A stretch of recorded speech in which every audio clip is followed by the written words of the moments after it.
Folks, Black Star Network is here. Hold no punch I'm real revolutionary right now. Support this man, Black media. He makes sure that our stories are told. Thank you for being the voice of Black America, Roland. Stay black. I love y'all. All momentum we have now, we have to keep this going. The video looks phenomenal. See, there's a difference between Black Star Network and Black-owned media and something like CNN. You can't be Black-owned media and be scared. It's time to be smart. Bring your eyeballs home. You dig?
Today is Monday, July 17, 2023. Coming up on Roland Martin Unfiltered, streaming live on the Black Star Network.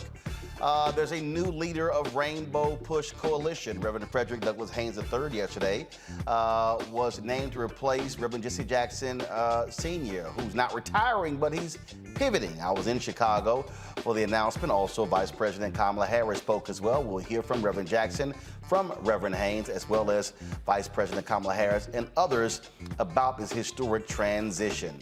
I've been telling y'all what's going to happen if Donald Trump gets back into the Oval Office. The New York Times has a report laying out how they want to greatly expand presidential powers and literally destroy this country. Hashtag we tried to tell you. Tried to tell you, y'all. Also, a shocking move by the Texas A&M University Board of Regents left renowned journalist Kathleen McElroy without a job because of concern about her past work on race and diversity.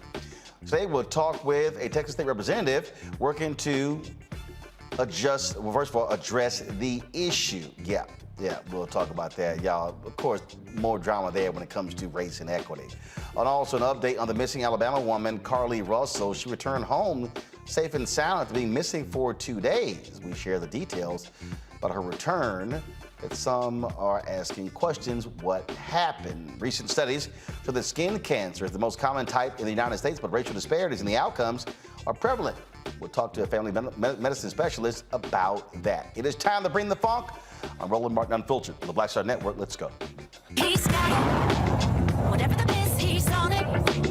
Whatever it is, he's got the scoop, the fact, the find. And when it breaks, he's right on time and it's rolling. Best believe he's knowing. Putting it down from sports to news to politics. With entertainment just for kicks, he's rolling. It's on go, roll, y'all. It's Roland Martin, yeah. Rolling with Roland now. He's funk, he's fresh, he's real, the best, you know he's Roland Martin now.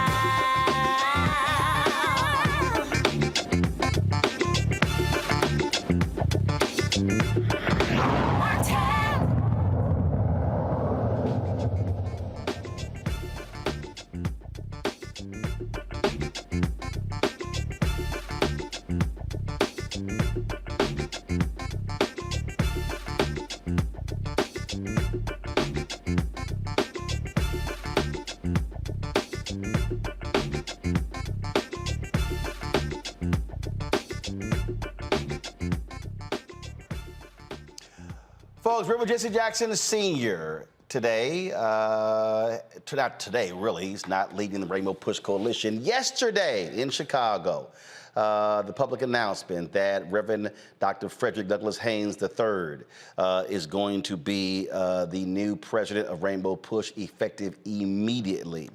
More than 1,000 people were gathered yesterday at Apostolic Church of God for the announcement, but also to hear Vice President Kamala Harris. Of course, Reverend Jackson's been on the forefront for 6 decades. He has Parkinson's disease, and that is having, of course, an impact on his health. Yesterday, he made clear that he was not retiring. He was simply pivoting. Here's what he said yesterday to the folks gathered. I am somebody. Respect me, protect me, never neglect me. I am somebody. If my mind can conceive it, my heart can believe it, I know I can achieve it. I am God's child, not Pharaoh's slave. I'm God's child. I'm God's child. I'm God's child. I'm God's child. Stop the violence. Save the children. Stop the violence. Save the children. We're yellow, brown, black, and white. We're all precious in God's sight. Everybody is somebody. Keep hope alive. Keep hope alive. Let me hear you scream. All right.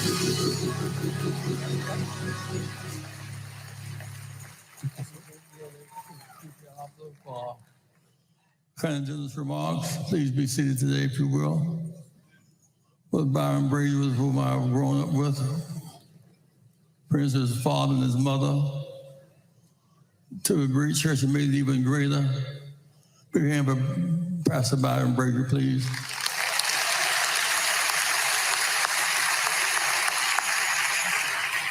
Man who's been on my side for 62 years now since we were both children. Jackie, please stand, my wife, Jackie.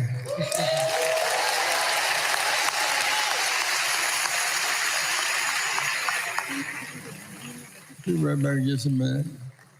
I told her to go out somewhere. I did myself like that. Let me express my thanks to all of our staff. The man today who I'll recommend, based upon the board's work as the successor of our work here in Chicago and around the nation. I'm not retiring. I am pivoting to another.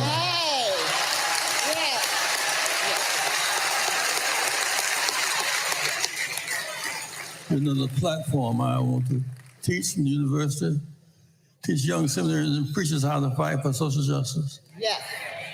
A bomb fell in Tulsa, Oklahoma, and killed, blew up Black Wall Street, and the ministers there regret it, but don't know how to fight it.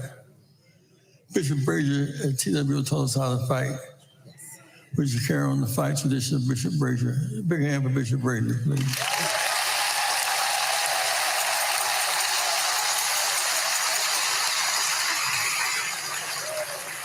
Dr. King's beloved classmates I met in Minnesota Cold one night, Bishop Amos Brown from San Francisco. Dr. King's classmate, give it up, give it up. We have a lot to say today and a lot to do. Something going on. Dr. King spoke August 8, 1963. One Black official across the whole South. One Black official say something to Leroy Johnson. One man can make a difference. One person can make a difference. He was the hero of ours. He was the classmate of Dr. King's, citizen of Georgia, and axe hounds and less semantics.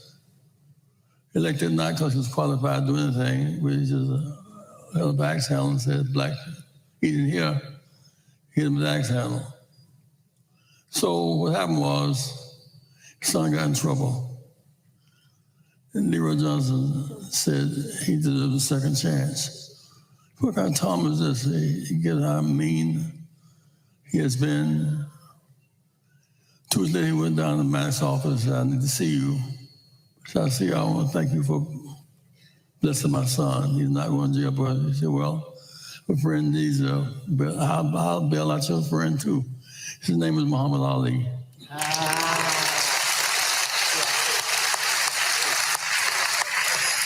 He said, "Well, if I do that, I'll get in trouble with the Klan. You promise?" I got in trouble with a lot of people, and I bailed you out, your son out too. Next day, he said, "Well, I changed my mind. Klan stood up for me." So Governor Sanders filed a lawsuit. He got back in the ring because one man tore the whole Klan. One light in darkness means so much. My light in darkness was Jackie, stand up Jackie again.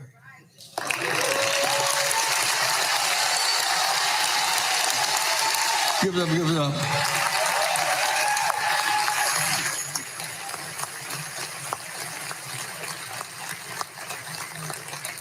Went to Cuba first, went to Palestine first, Arafat first. He's been a lot of firsts in my life. 62 years, Jackie, thank you so much. One more time, my wife, y'all.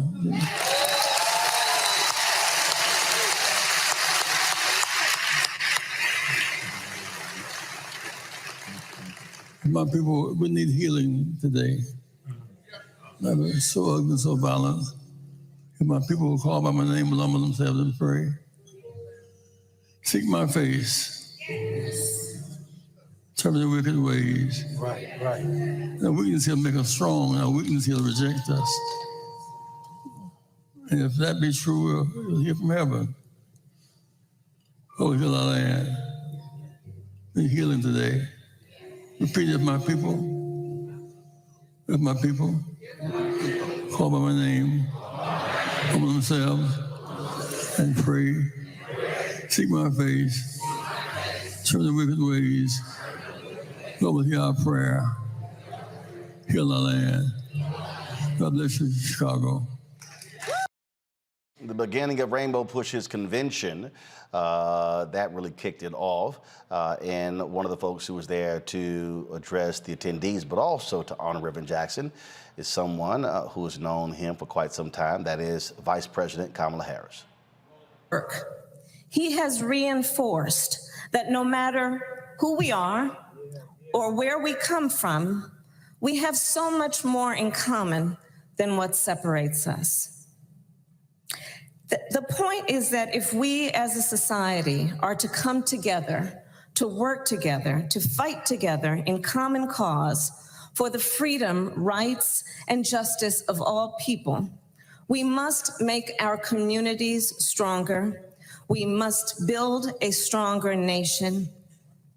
And as a result, we will have a stronger democracy and a stronger world.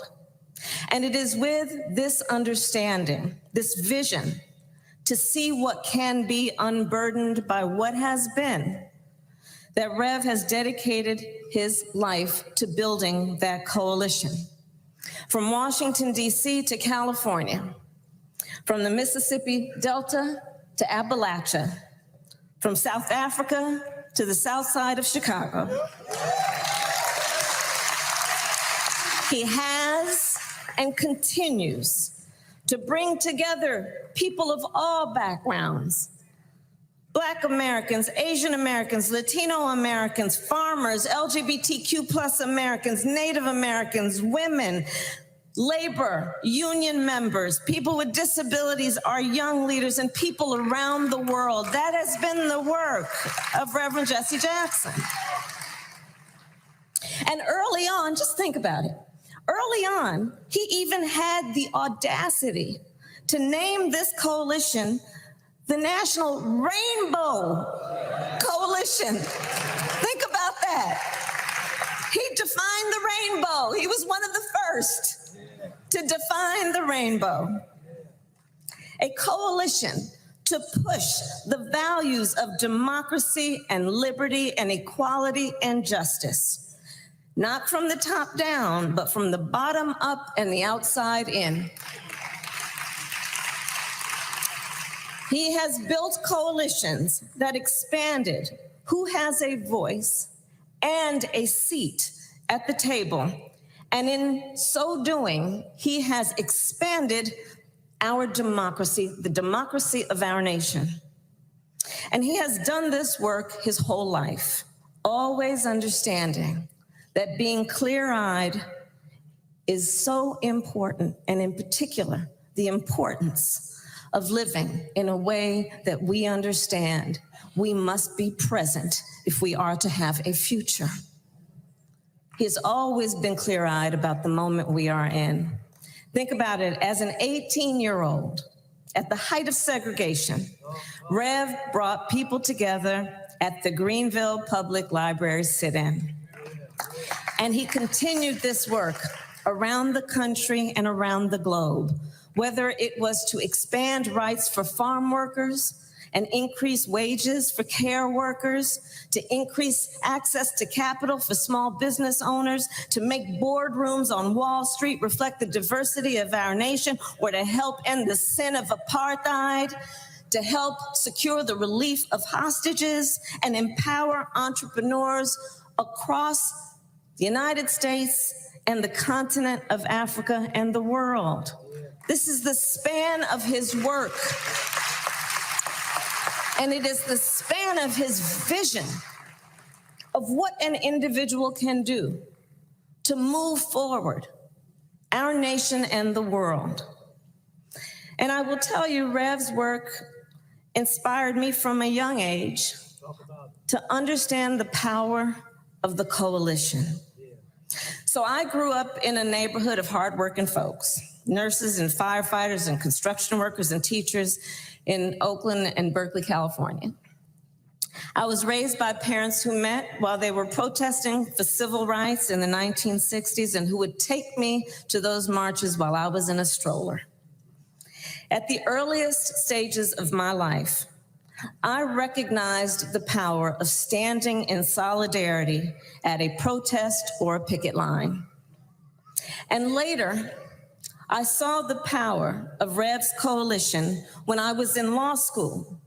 So when I was in law school, I was back in California after I left Howard, and I drove a Toyota Corolla. It was a fancy car for me. And I had a bumper sticker in the back window, Jesse Jackson for president.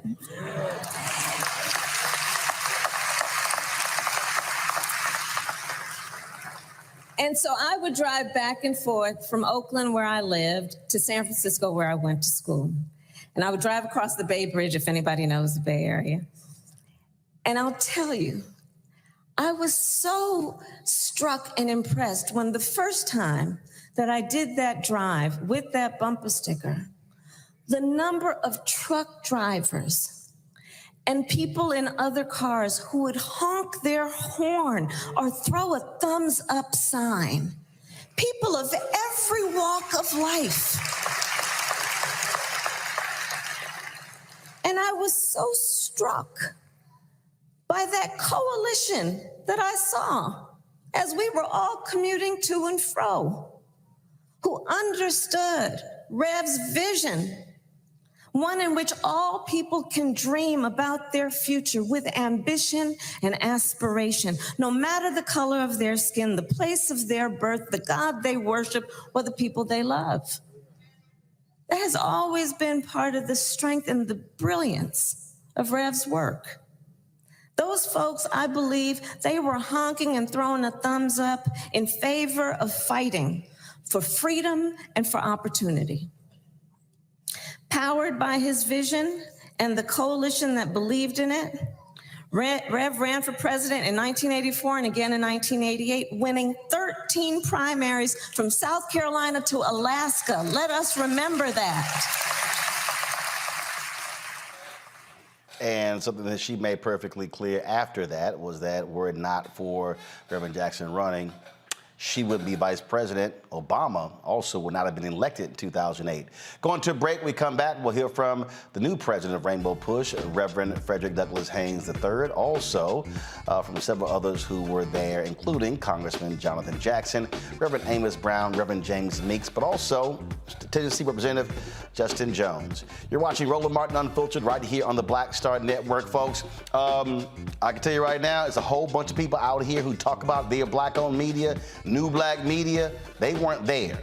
And so this is why it's important for you to support us in what we do, because we cover the news that matters to us. Download our Black Star Network app, Apple phone, Android phone, Apple TV, Android TV, Roku, Amazon Fire TV, Xbox One, Samsung Smart TV. You can also join our Bring the Funk fan club. Your dollars make it possible for us to do what we do. And so please do so, folks, by supporting us, by sending your check and money orders to P.O. Box 57196, Washington, D.C., 20037-0196. Cash App, $RM Unfiltered. PayPal is R Martin Unfiltered. Venmo is RM Unfiltered. Zelle, Roland at RolandSMartin.com, Roland at RolandMartinUnfiltered.com. And of course, you can also watch us, folks, on Amazon News. Amazon News. So if you go to Amazon Fire, just pull up Amazon News. You can watch our 24-hour streaming channel. We're also now on the Plex streaming fast channel. So if you go to Plex, simply search for Black Star Network. Look us under Live TV, News, and Opinion. And be sure to get, of course, a copy of my book, White Fear, How the Browning of America is Making White Folks Lose Their Minds, available at bookstores nationwide. We'll be right back.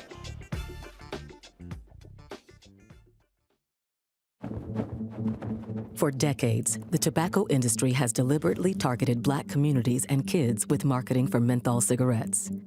It's had a devastating impact on Black health. Tobacco use claims 45,000 Black lives every year. It's the #1 cause of preventable death.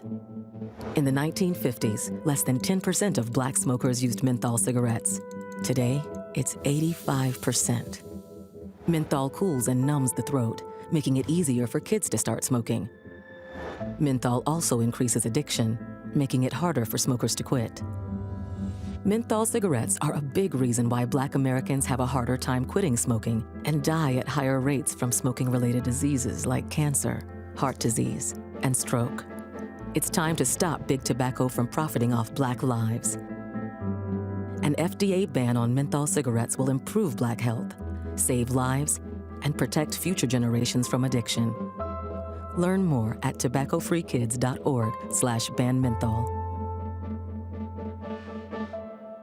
Black Star Network is here. Oh, no punch! I'm real revolutionary right now. Thank you for being the voice of Black America. All momentum we have now, we have to keep this going. The video looks phenomenal. See, there's a difference between Black Star Network and Black-owned media and something like CNN. You can't be Black-owned media and be scared. It's time to be smart. Bring your eyeballs home. You dig? Hey, what's up, y'all? I'm Devon Frank. I'm Dr. Robin B., pharmacist and fitness coach, and you're watching Roland Martin Unfiltered.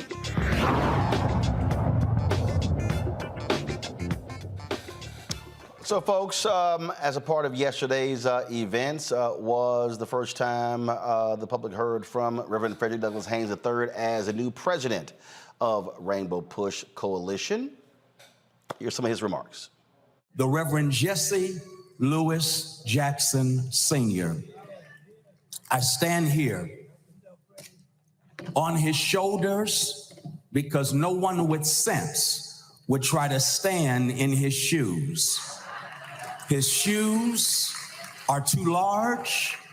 They've taken us so far from the streets of Greenville, South Carolina, to the south side of Chicago, to the road to Damascus, to the cold mountains of Russia, to those who were struggling and suffering in Armenia.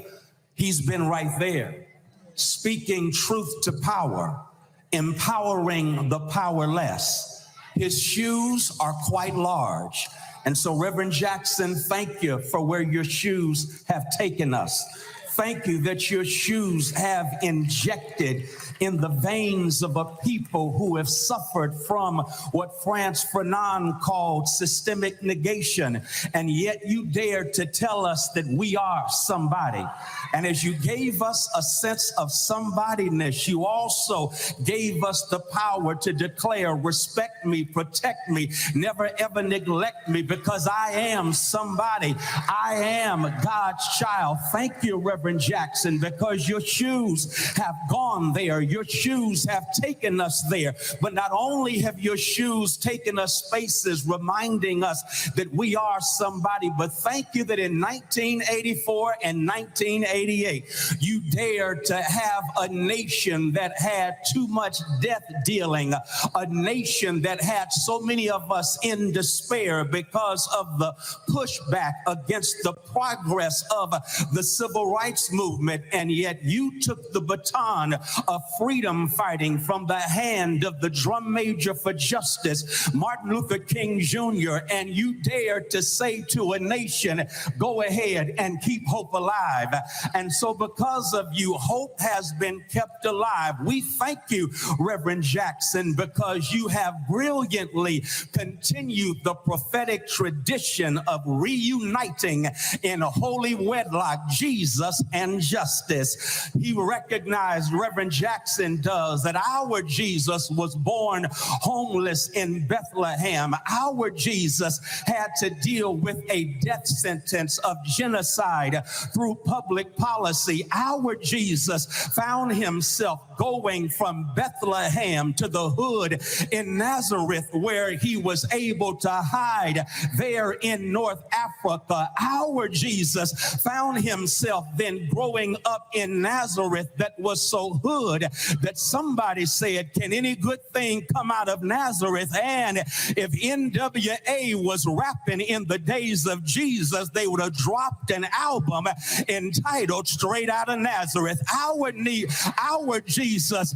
gave free health care to those with pre-existing conditions. Our Jesus took a 2-piece and 5 biscuits and gave food to those who were food insecure. Our Jesus led a march on Washington. We like to call it a Palm Sunday processional. No, it was a march. It was a demonstration against the Roman occupation and oppression. And our Jesus, when the crowd told the kids to chill out and quit making noise, Jesus said, no, the only way to get attention of the power structure is to make some noise. And Jesus made noise until he was lynched on a cross on Calvary. And when he got lynched on a cross on Calvary, the good news is, y'all know I'm a Baptist preacher, Dr. Brazier, so I got to go there early Sunday morning. God raised him from the dead, and the brilliant theologian Jürgen Moltmann says that the resurrection is a protest symbol. So every time we celebrate the resurrection of Jesus, it's a symbol of protest. And what Reverend Jackson did was say, faith without works is dead. It's not enough to shout in church on Sunday. You've got to hit the streets during the week. You've got to speak truth to power in the corporate suites. Thank you, Reverend Jackson, for reuniting Jesus with justice. But not only that, thank you so much, Reverend Jackson, because we find ourselves sadly in a day where the courts are doing everything in their power to remind us that everything legal ain't necessarily just. Yes, what has been passed by the Supreme Court is now law. It is legal, but we all know that everything that's been legal has not been just. Slavery was legal, but God knows it wasn't just. Jim and Jane Crow apartheid was legal, but God knows it was not just. Banning affirmative action may be legal, but God knows it is not just. But I'm glad I'm standing on the shoulders of a Jesse Jackson who says when they ban affirmative action, we've still got action that is affirmative. Our action that is affirmative can push this administration to expand a Supreme Court that is not normal. Yes, we have our own affirmative action, and that is we can register and vote, mobilize our vote, get out the vote, and then turn them out. In the name of Parliament Funkadelic, we're going to turn this mother out because we've got action that is affirmative, even though you tried to ban affirmative action. Yes, I'm simply trying to say thank you, Reverend Jackson. You've shown us how to do it. I guess I'll quit with this, and that is all of us know. And if you don't know, now you know that Reverend Jesse Jackson in 1988 saw during the Democratic primary that there was something unjust about the fact that he had received these votes but was not receiving representation. What did Reverend Jackson do? He changed the rules. I'm about to shout you. He changed the rules. Reverend Jackson changed the rules in 88. And because he changed the rules in 88, in 08, Barack Obama won the Democratic nomination. Y'all missed your shout. I got to help you one more time. Because he changed the rules in 88, he opened up a door of possibilities in 2008. If we are going to honor the legacy of Jesse Jackson, stand on his shoulders, y'all. It's rule changing time. It's time to change the rules until justice rolls down like waters and righteousness like an ever-flowing stream. It's rule-changing time. We've got to change the rules until structures and systems of injustice are brought down. It's rule-changing time, because if we change the rules, we will get rid of economic exploitation. And as Reverend Jackson would often say, we won't get charity because we'll already have parity. Preach, Jesse Jackson. We're about to change these rules, because when we change the rules, we in a real sense will recognize if you're going to ban books but not ban AK-47s, then we need to change the rules. It's rule-changing time. It's rule-changing time. And so Rainbow Push, it's about to go down like 4 flat tires, because we are standing not in the shoes of Jesse Jackson, but on the shoulders of Jesse Jackson. That means we should be able to see further.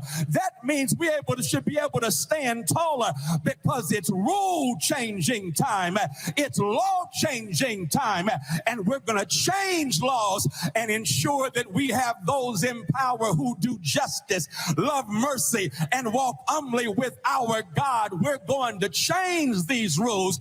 And when we change these rules, we shall overcome. Y'all didn't feel that. So I got to go with Kendrick Lamar. All my life I had to fight. But if God's got us, we gonna be all right, because we are about to change the rules. Peace.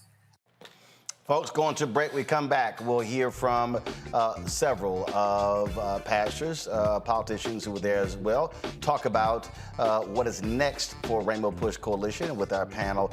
You're watching Roland Martin Unfiltered right here on the Black Star Network.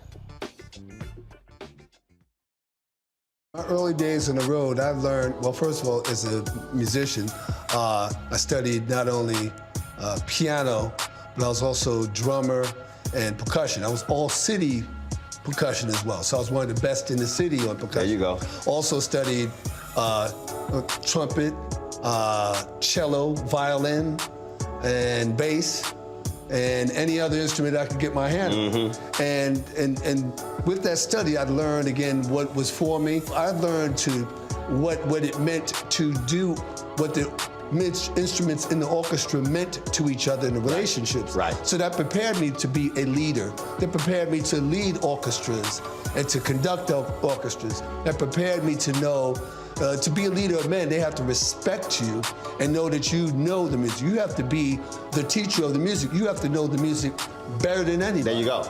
Right, so you can't walk in unprepared.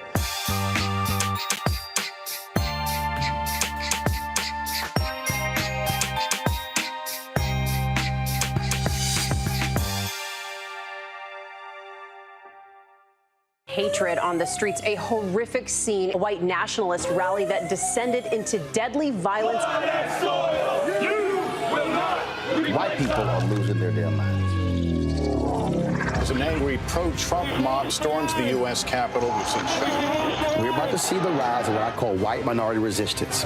We have seen white folks in this country who simply cannot tolerate black folks voting. I think what we're seeing is the inevitable result of violent denial. This is part of American history. Every time that people of color have made progress, whether real or symbolic, there has been what Carol Anderson at Emory University calls white rage as a backlash. This is the rise of the Proud Boys and the Boogaloo Boys. America, there's going to be more of this. Here's all the Proud Boys, guys. This country is getting increasingly racist in its behaviors and its attitudes because of the fear of white people. The fear that they're taking our jobs, they're taking our resources, they're taking our women. This is white fear.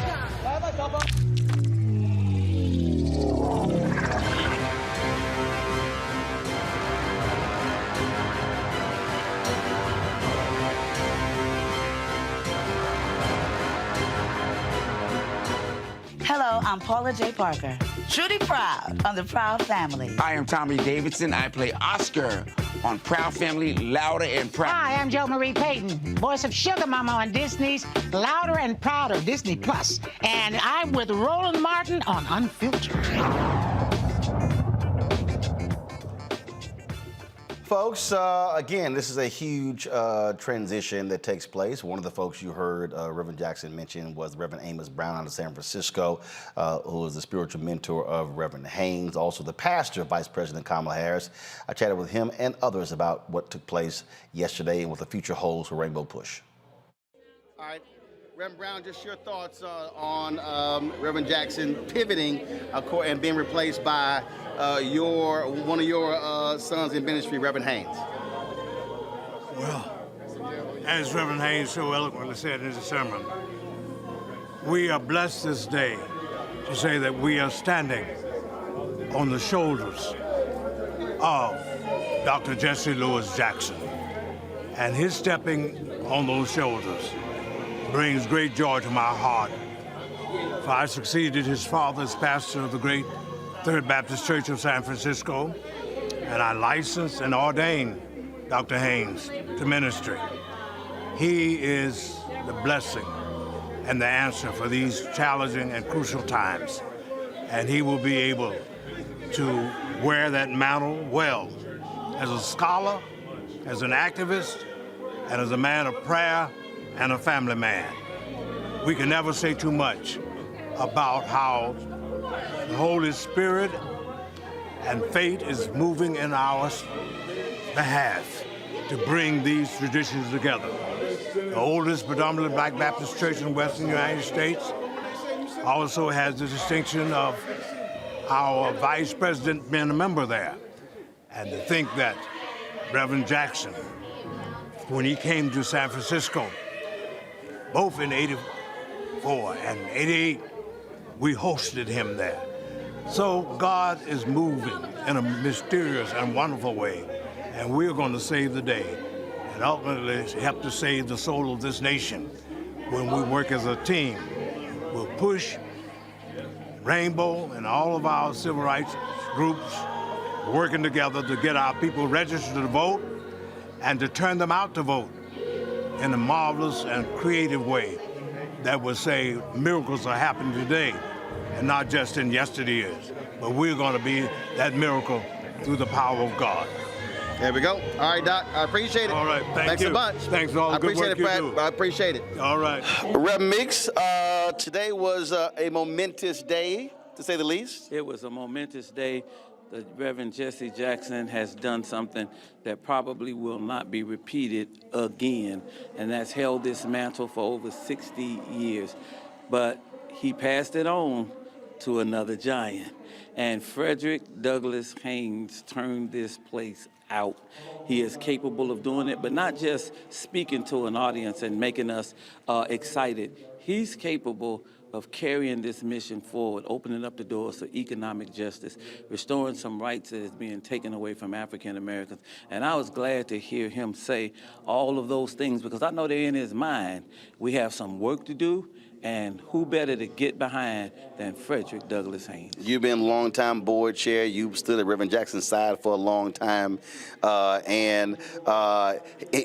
anointed a whole bunch of folk, including you, to replace him, but he finally released that steering wheel. Well, I'm 66. I'll be 67 this year. I don't think that a 67-year-old man should be taking over anything. But Freddie Haynes is young in spirit, and he's nationally known. Preachers know Freddie all over the country. Freddie has spoken all over the country. This is his moment, and we've been waiting for him, and we thank God for Reverend Jackson. I hope that Reverend Jackson actually steps away for a while and give Freddie his marching orders and let him run. And you know what that feels like, because you recently stepped away as senior pastor of Salem Baptist Church, and it's not easy, but that's how a church or organization has to continue moving forward. It's hard, Roland. Every Sunday morning I get up and my car almost head in that direction. I miss the people. I hope they miss me, but I don't want them looking over Charlie Date's shoulders at my reaction, what I might be doing, what I might not be doing, and I don't want to be there with an opinion, because I'll have one of how things should go.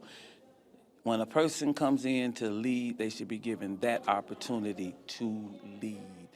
And congratulations to you on Roland Martin Unfiltered and all the work that you've done, and all the followers that you've accumulated. I'm glad Freddie gave you that shout out, because you are our media and we need you. I appreciate it. Always good to see you. All right, one of my former pastors, and Freddie was my former pastor as well, so good company. All right, we love you. I appreciate you so much. it. All right. Appreciate it. Good seeing you, baby. Just your thoughts about Reverend Jackson pivoting, not retiring, but also Reverend Frederick Haynes taking over. I just think it's so important that we, as this rising generation involved in this ongoing civil rights movement, recognize our elders, those elders who opened doors. As the youngest black state representative in Tennessee, I would not be here without the courage, the conviction, the trailblazing of Reverend Jesse Jackson. And we just know that he's pivoting, but we know you can never retire from a lifetime of a legacy of liberation, of the work continues. And we know that we're at a time where in states like mine, they're trying to bring us back in history. And so we know it's so crucial that we're connected intergenerationally, that we build this rainbow coalition across this nation and challenge white supremacy, challenge the extremists like Trump and DeSantis and governability of Tennessee, and stand up to say that it's our time now to continue to keep hope alive in this time and era. All right, appreciate it. Thank you. All right, good seeing you. Good to see Appreciate it. All right, folks, here with Congressman Jonathan Jackson. This obviously a momentous day. Your dad said he's not retiring, he's pivoting. Yes, Dad. You know, he's a minister and he's also a civil rights worker, activist. Two professions you don't retire from. So it's a calling from God, it's a commitment, and he's going to stay on there so long as God gives him breath to breathe and energy. So the fight is on. He wished he could do more, but with what he has, he's never giving up. And he's been a long-distance runner since 1961, since he was arrested for going to an all-whites high school, that something was ignited in his soul from the church about human dignity. and he's always upheld those virtues to make America better. And so I'm so proud of him. One of the things that is important, and I talk about this all the time, is transitions are important. And I believe one of the greatest failures in many of our churches and organizations is that we build things, but we don't prepare them for the next generation. And so talk about why the transition, why that is so important to tap the next leader, the next generation. Well, I would also add to that, the attacks on us are ferocious and they are relentless. And so many organizations try to. It's very difficult.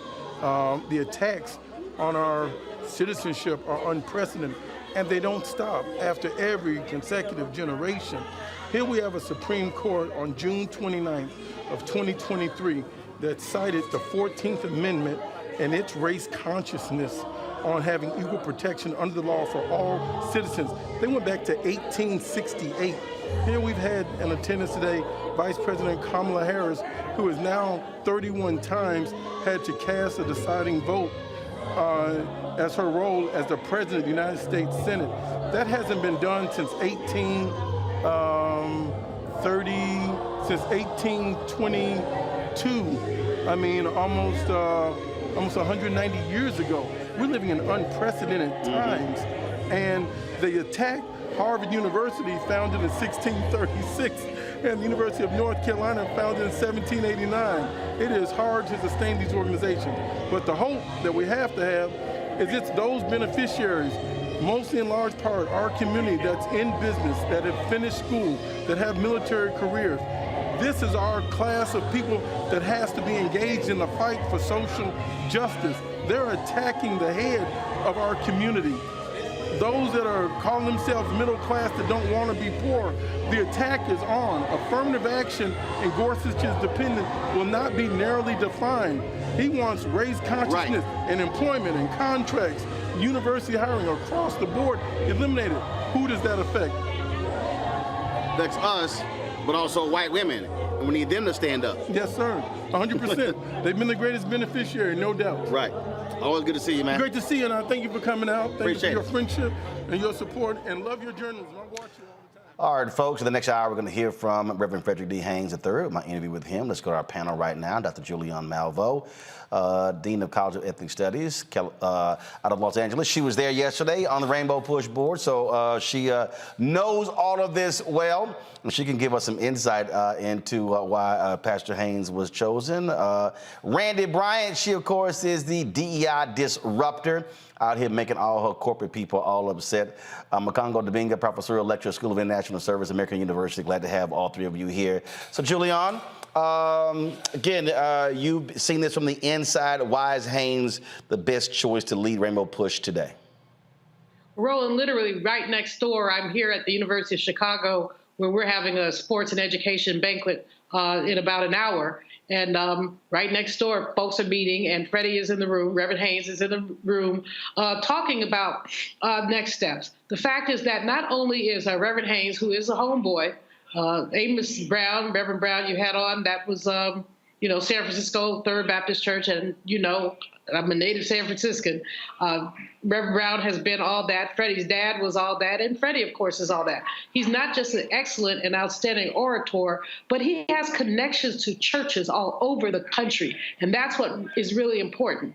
Next door, Gigi Dixon from Wells Fargo is sitting, not Wells Fargo, I'm sorry, I got the bank wrong, Wachovia, is sitting with our team talking about how we pivot from this moment of transition to the organization building. Reverend Haynes is more than capable of doing that work. I mean, and he has the unanimous support of the board. There are 4 boards. I'm the president of Push Excel, which is an education arm, but we also have Citizens Education Fund.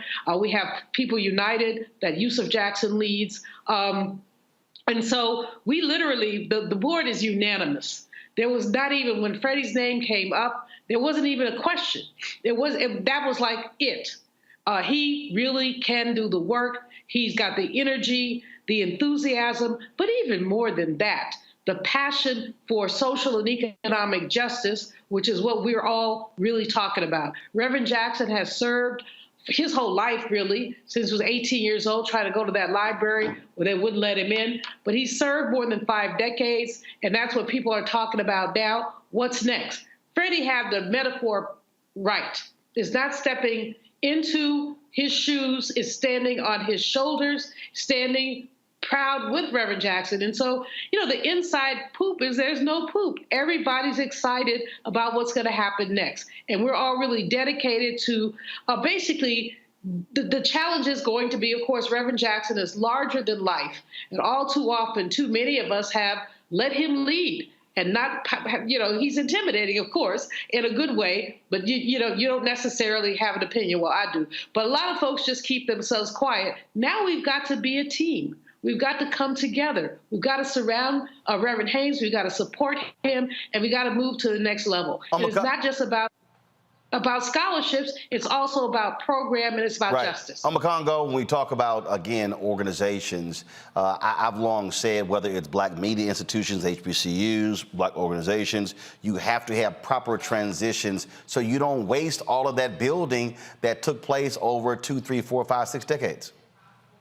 And it's frustrating. We see it happen time and again where people are put in situations where they have to basically reinvent the wheel. So with Reverend Jackson stepping aside in this particular role, to be able to stay there as an elder, to provide the guidance for the new leadership is very powerful. And I got to say, I'm really inspired by this transition because growing up, honestly, many people like my generation, youth generation, started to feel like the Black church and other groups weren't really paying attention to us. And so when I hear, this new leadership speaking to the youth, being able to quote the hip hop, but also the scripture, and also talk about the history, this is the new leadership that we need for the fight that we are in right now. Somebody who can be part of that multinational, multiracial coalition that's really going to be engaged in the fight. And so when you see Representative Justin there as well, this is just the best time, and I think that this speaks to Reverend Jackson's brilliance, as he's been brilliant throughout the whole time, to see that I can put this, this new face can come with the energy and the support, as Dr. Malveaux was talking about, from everybody to get out there in the fight, and I can still be here as the elder, because that disconnect between the elders and the younger generations is where we have floundered sometimes. And so I'm very excited to see what's to come, and wishing the Jackson family all the best in this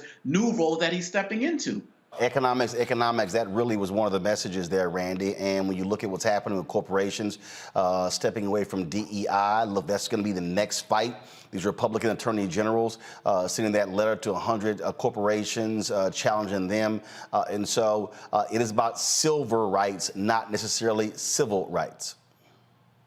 Absolutely right. And that's what I was just so excited listening to the speeches, just as our brother just said, that they are looking at what's happening right now. They are paying attention to our needs right now and speaking to this generation, because that's who's going to be affected by what's happening and what's going on. So yes, we have to look at how these changes are going to affect money. And so that will also speak to everyone. I believe that oftentimes we've gotten separated from the church. A lot of younger folks did get separated from the church. So you have to speak to the issues that are going to affect them. Hold tight 1 second, folks. And we talk about, again, how we're impacted economically. We'll talk next about the continuing drama at Texas A&M over the total mistreatment of a black professor. We'll talk to State Representative Ron Reynolds, who leads the Black Caucus there in Texas. Also, we'll talk about Ben Crump signing on as a lawyer for several Northwestern football players, alleging racist treatment and hazing that led to the ouster of the football coach there. We'll talk about Alabama. Also, why the racists in Alabama refusing to draw a second black district even after the courts ordered them to. That and lots more we'll cover right here on Roland Martin Unfiltered on the Black Star Network. When you talk about blackness and what happens in black culture, we're about covering these things that matter to us, speaking to our issues and concerns. This is a genuine people-powered movement. There's a lot of stuff that we're not getting. You get it, and you spread the word. We wish to plead our own cause too long have others spoken for us. We cannot tell our own story if we can't pay for it. This is about covering us. Invest in black-owned media. Your dollars matter. We don't have to keep asking them to cover our stuff. So please support us in what we do, folks. We want to hit 2,000 people, $50 this month, raise $100,000. We're behind $100,000, so we want to hit that. Y'all money makes this possible. Checks and money orders go to P.O. Box 57196, Washington, D.C. 20037-0196. The Cash App is $RM Unfiltered. PayPal is R Martin Unfiltered. Venmo is RM Unfiltered. Zelle is Roland at RolandSMartin.com. Coming up next on The Frequency, right here on the Black Star Network, Shanita Hubbard. We're talking about the ride or die chick. We're breaking it down. The stereotype of the strong black woman. Some of us are operating with it as if it's a badge of honor. Like you even hear black women like aspiring to be this ride or die chick, aspiring to be this strong black woman trope at their own expense. Next on The Frequency, right here on the Black Star Network. Hey, what's up, y'all? I'm Devon Franklin. It is always a pleasure to be in the house. You are watching Roland Martin Unfiltered. Stay right here.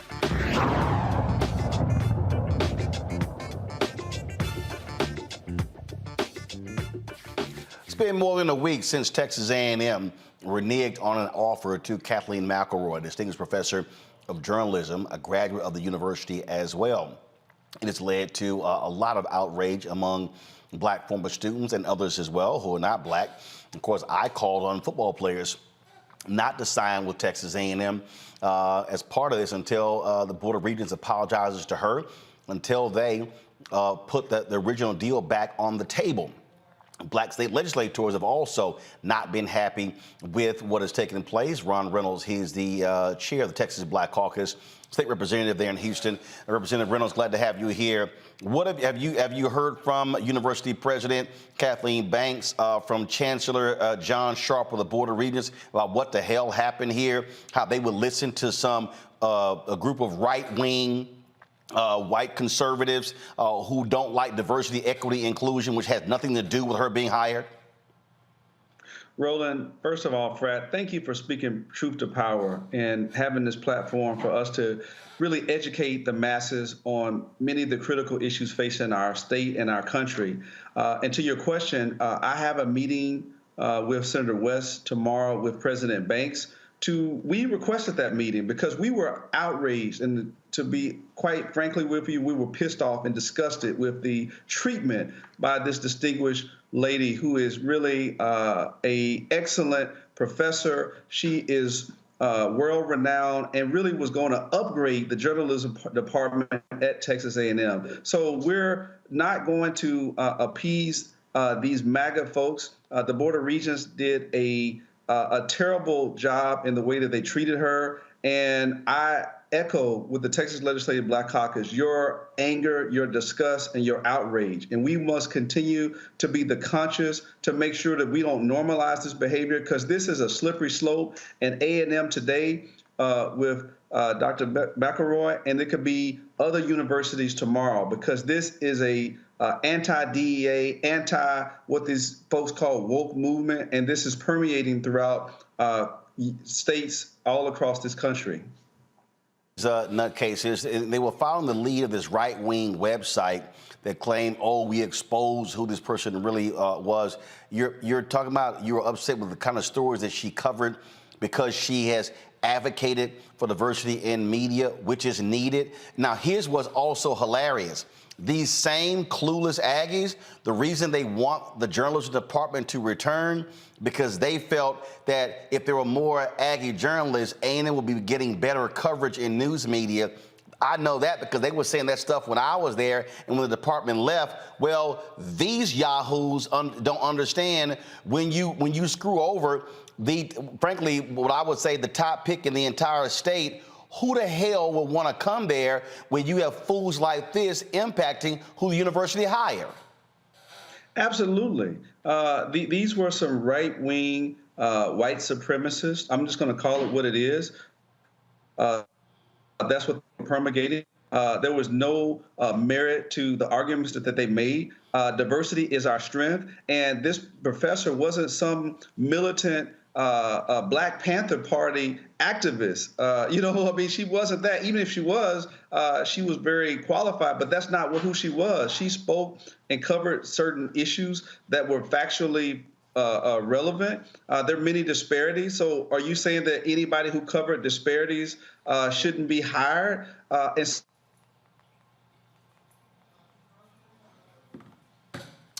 All right, hold tight 1 second. Looks like his signal froze, so let me know when we get Representative Reynolds back. Talk about this here. The University of Board of the Board of Regents are meeting right now in Park City, Utah. And they'll be meeting again on August 17th. This is the Board of Regents. They're the ones who played a huge role in this and has raised lots of questions regarding the leadership. Do we have Representative Reynolds back? Okay, we got you back, Representative Reynolds. Go ahead and finish your comment. Oh, okay. How's that? We got you. Go ahead, Representative Reynolds. Go ahead. Yeah, Roland, I'm saying that shame on this Board of Regents for embracing this nonsense. We see it permeating throughout the country with Senator Tuberville. We've seen it on the floor of the United States Congress from a U.S. congressman referring to blacks as colored people. And now we see the Board of Regents acquiescing some right-wing MAGA white supremacists. This is not the most diverse state in the country. Texas has more African Americans than any other place. A&M should be ashamed. They owe this professor an apology. And I call on black athletes, just as you stated, just like Gary Bledsoe from the Texas State NAACP, to think about going to institutions like Texas A&M. Think about, they want us on their fields, running touchdowns, and on a basketball court, slamming basketballs, and on the track and field fields.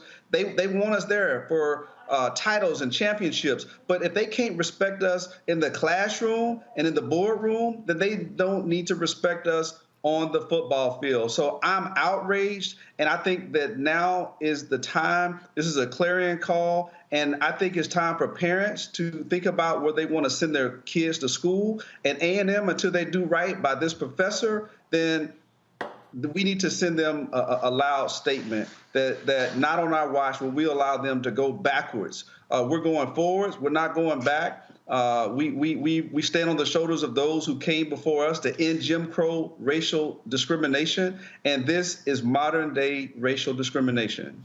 Well, and again, the point there when you talk about look, I keep saying they love DEI on Saturday afternoons. They got no problem when you're trying to recruit black athletes. And what I keep saying is this is a woman who is a graduate of the university. And when you screw her, what you're saying is to black former students, oh, we want you to come here, provide your talents, but then when you go away and excel in your profession, you're not welcome back on this campus. That's what that was, and what President Kathleen Banks needs to do, what Chancellor John Sharp needs to do, and this Board of Regents needs to do. They need to answer to all of the black folks in Texas who are taxpayers. I still own my home in Texas. My family is still there. Our money goes to that institution. Why did they allow a small cabal of right-wing white conservatives to dictate the actions? And the other piece is, if you're the Board of Regents, why in the hell are you so involved in a position that's so far down? We're not talking about an executive member of the university cabinet. We're not talking about somebody who was for the dean of the College of Liberal Arts. We're not talking about, first of all, there was going to be no journalism department. She's there to rebuild it. So why are they that involved in such a minute personnel move? That shows to me that's also a problem with the Board of Regents. And Roland, you're exactly right. And those are the questions that I intend to pose tomorrow to President Banks. I'm going to ask that question unequivocally, and I want answers. There needs to be accountability. What happened to Kathleen is it's not only an embarrassment to you and other alums, but this is an affront to black Texans and professionals. This shows what our fears were when they passed this anti-DEI legislation in Senate Bill 17, this anti-tenure bill from, quote, keeping woke professors out of colleges and universities in Senate Bill 18. This is exactly what we thought. So this is not an unintended consequence. This is the way that it was designed. And we need to push back. We need to demand that there is change and accountability from President Banks, from Chancellor Sharp, and from the Board of Regents. This is a public university. This is not some private school. Even if it was, that wouldn't be acceptable. But our tax dollars are helping supplement this, not only from the state level, from the federal level. I believe you were right in your earlier call for the Justice Department and the Secretary of Education to intervene. And I'm asking the Congressional Black Caucus to look at this matter so that we can collaborate with the Texas Legislative Black Caucus and the Texas State NAACP. And I hope that other people of good conscience will join us from LULAC and MALDEF and other organizations in the Urban League to say, hey, not on our watch will we allow this to happen to this sister, because if it happens to her today, it could be any of us tomorrow. Indeed. State Representative Ron Reynolds, certainly let us know how that meeting goes tomorrow with the president of Texas A&M, Kathleen Banks. I will. Thank you, Roland. Appreciate it, Brad. Programming note, folks, tomorrow at 9 p.m. Eastern, 8 p.m. Central, I'll be participating in the virtual town hall that will be streaming on the Black Star Network with the Black Former Students Network at Texas A&M. I'll be joined by a couple of folks, Erica Davis-Rouse, class of 95. She's going to be moderating it. Tashara Parks, who is a journalist at WFAA in Dallas. She is going to be on the panel with me as well. And so, again, that's going to be tomorrow at 9 p.m. Eastern. Randy, I want to go with you. This is a thing that I need everybody to understand. And I had some fools on my Instagram page, one person in particular, who had the audacity to tell me, why are you putting this on the young athletes? You know, this might be their only opportunity. First of all, clearly this woman couldn't read. If you are a 4- or 5-star athlete, trust me, you're not just being recruited by Texas A&M. We know as a fact, when the football players at the University of Missouri, when they threatened to walk, the president got fired, other folks got ran out, applications to the school dropped, donations dropped, and Missouri had a huge problem. We just saw what happened in Northwestern, where the players alleged hazing and racism. They fired longtime successful head coach Pat Fitzgerald. We also have seen what happened in Mississippi when the star running back for Ole Miss threatened he may not play if that Confederate emblem stayed on that state flag. That flag was gone in a week. And so I need people today. I need people today to understand that black people have used all of our weapons to change things in this country. I remember doing an interview with the Syracuse football team when they also boycotted and walked at Syracuse. And for the same black people today who are so weak and timid, who are saying, oh my goodness, why are you saying that? If it was not the use of the children in Birmingham, Birmingham would not have fallen. It was when James Bevel was teaching those children, and when they went out on those streets and were attacked by fire hoses and dogs, then the whole country said, oh my goodness, we can change something. But it's too many weak people who go, oh no, you shouldn't ask that of the athletes. We've got to use all of our weapons to attack the grandchildren of Jim Crow. Absolutely right. Absolutely right. We have to realize the power we have, and we have to get creative. I saw your call to the athletes, and I was so impressed when the courts have now stripped us of what we rightfully should be having, because DEI was there to help fix a problem, because we were not getting admitted into colleges. We were not getting roles in colleges. It was there to fix an existing problem. And now that the courts have taken that tool from us, we have got to unite and use the power we have. Each man for himself will not work. That player, that one player that says, oh, I'm going to continue to go to Texas A&M, I promise you, he will not have a great experience there, because they have shown that they do not embrace diversity, right? So there's, to me, no question. If people are not realizing that we are under attack and that it is now or never that we unite and fight against what is going on, what is a very planned attack from the highest places, then we'll never make it.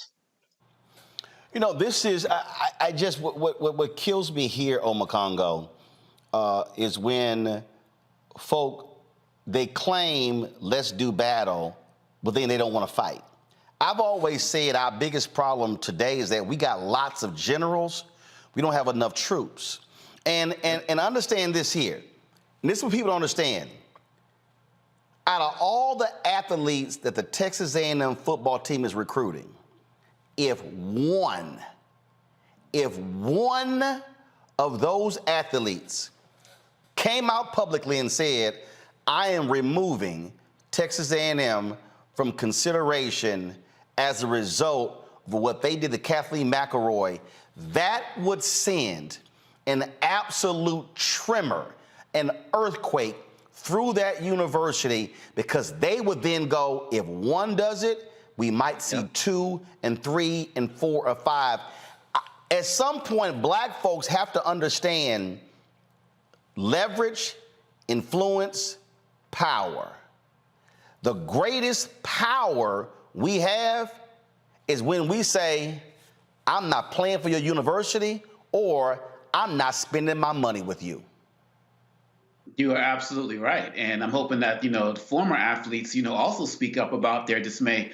But you mentioned something about troops, Roland, and I was pulling up something from the Rudder Association, which you know of, an alumni association of Texas A&M, and they are in support. They were one of the people who started raising ruckus about McElroy, and they wrote, TRA believes that a department head should embrace the egalitarian and merit-based traditions that characterize Texas A&M's values rather than the divisive ideology of identity politics. That shows right there, Roland, that they got their soldiers in line. They got people ready to march. Yeah, you got the big heads, the Abbotts, and different people who are changing legislation and the like, but they have their people on the ground ready to roll. And I guarantee you, that if every single day we actually listen to what you're saying and the representative was saying, that school will fold. But the reason why they can go forward with this is because they feel like enough of us are not going to speak up. And lastly, I would just say that this is indicative of what's happening across the country that Randy knows about, Dr. Monvo knows about, and you've been talking about this every week, Roland, for professors at Florida, professors in Oklahoma, people who do this work in DEI, going to universities thinking they got something lined up, and they get there and they don't even have their job lined up because they can't say diversity anymore. They can't talk about LGBTQ anymore. This is real. And this is the largest representative of it in terms of our physical, in terms of name recognition. But this is happening all across the country. And what we do with this situation is going to be decisive and can be a case study for what we should be doing across the country. Here's the thing that, and Julian, I've talked about this a whole lot. I've talked about this a whole lot. When we love to play MLK's mountaintop speech, but we don't want to play the real stuff in it. We only want to focus on the bottom. And this is something that I think is important. MLK said, now let me say as I move to my conclusion that we've got to give ourselves to this struggle until the end. First, what that means is you can't say, hey man, y'all fight the good fight, but I'm busy. He says, nothing would be more tragic than to stop at this point in Memphis. We've got to see it through. And when we have our march, you need to be there. Be concerned about your brother. You may not be on strike, but either we go up together or we go down together. In the same speech, he talked about the Black collective. He said Black people economically are poor individually, but collectively represent one of the richest countries in the world. And too many people who are watching and listening don't seem to understand that when we move as a unit, when we move as a group, when we take D9, and when you take alphas and omegas and kappas and AKs and deltas and zetas and sigmas and iotas, and you take all of, when you're moving collectively, then folks like, oh, hell, look who's coming our way. But if it's one or two people, they can say, oh, yeah, we can ignore them. And so, and to Omakongo's point, former athletes are doing that. I'm going to be on the Zoom with about 25 of them this week. You've got other folks. Again, we're having the discussion tomorrow. And what I'm saying to folk, You don't change nothing in this country, Julian, by sitting your ass on the sidelines. There you have it, Roland. We're sitting here, as I said, I'm sitting here with Reverend Jackson, with Rainbow Push, and what we're talking about is our collective power.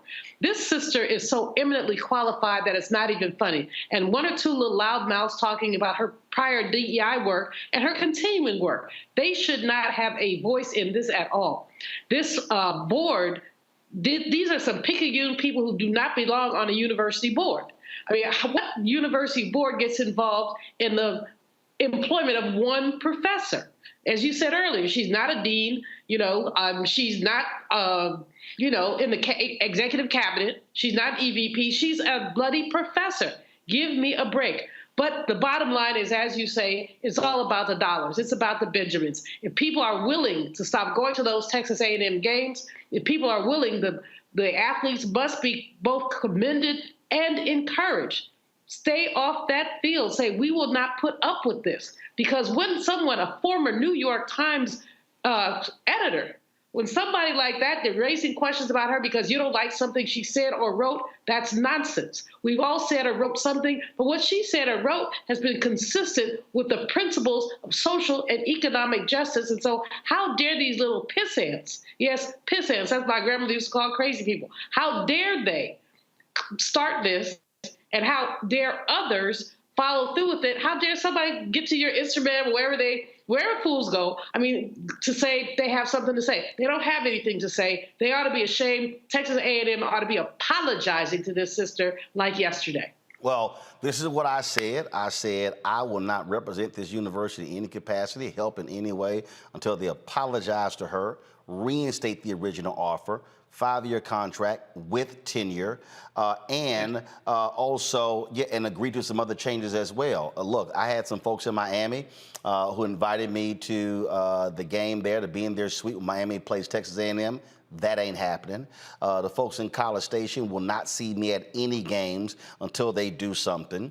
Because again, I am not going to reward you with my presence and my dollars if you do that. That Texas A&M Journalism Ring of Honor Award that sat on my mantle, that's been removed. And so that's how I operate. And so folk need to understand, I will not be wearing any of their gear on my social media, doing any of those things. In the past, the women's basketball team, the men's basketball team, the football team, they've called me to speak to the teams, to also help in recruiting.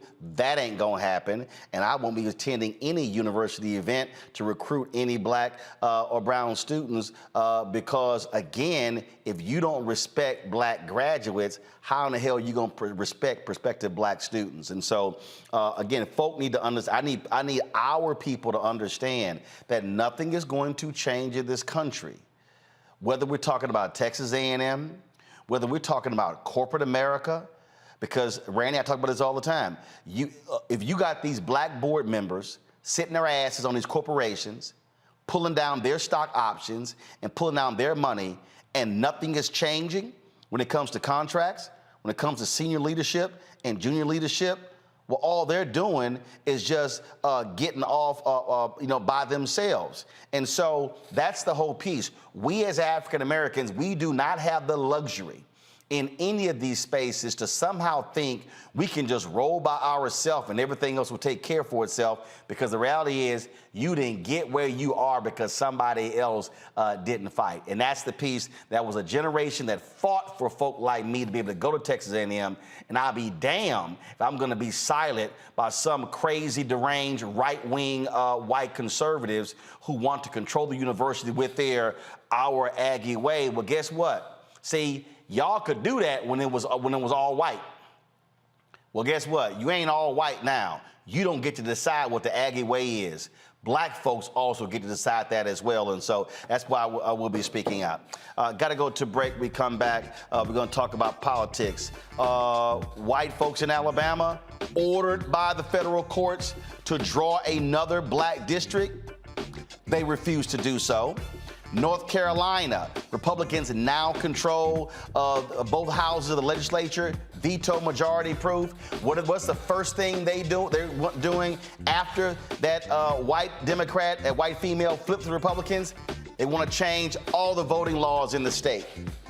Oh, by the way, they can do that now, too, because Republicans now control the state Supreme Court that previously stopped them from targeting black people. Plus, we'll hear from Reverend Frederick Haynes III, the new president of Rainbow Push Coalition. All that in the second hour of Roland Martin Unfiltered on the Black Star Network. Download the app, Apple phone, Apple TV, Android TV, Roku, Amazon Fire TV, Xbox One, Samsung Smart TV. Join our Brina Funk fan club. Your dollars make it possible for us to cover the news across this country. Send check and money orders to P.O. Box 57196, Washington, D.C. 20037-0196. Cash App, $RM Unfiltered. PayPal, R Martin Unfiltered. Venmo is RM Unfiltered. Zelle, Roland at RolandSMartin.com. Roland at RolandMartinUnfiltered.com. We'll be right back.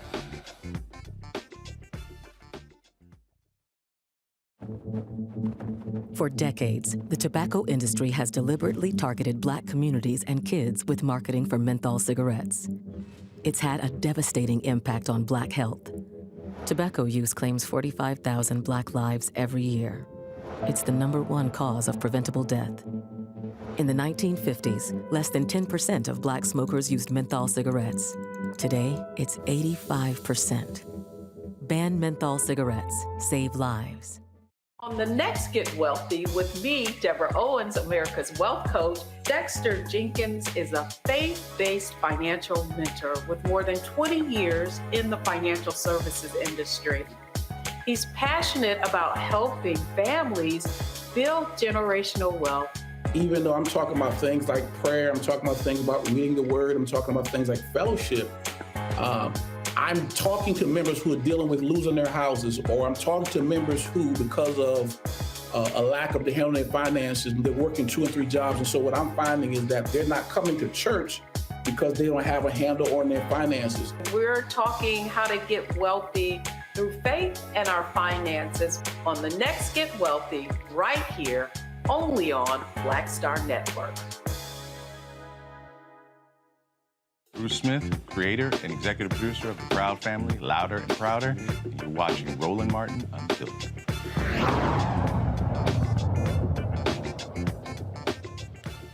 So a federal court told Republicans in Alabama redraw congressional lines for a second black district. Well, Alabama committee did so. Oh, they redrew the lines, but created no black district. They have until Friday to actually approve this. Now, remember, the Supreme Court ruled affirming an Alabama affirming the lower court decision. Right now, there's only 1 majority black district in the entire state out of 7. They packing all the black folks into one, likely violating the Voting Rights Act. So they have until Friday. The court's going to draw it themselves. The Alabama Republicans, who hold a majority in the legislature and control the whole process, again, they're like, yeah, we're not going to do this. We don't really care. It doesn't matter at all. We don't care at all. And so, again, you have black residents comprising 50.5% of the population. GOP's like, yeah, we don't really care about that. They can do whatever they want.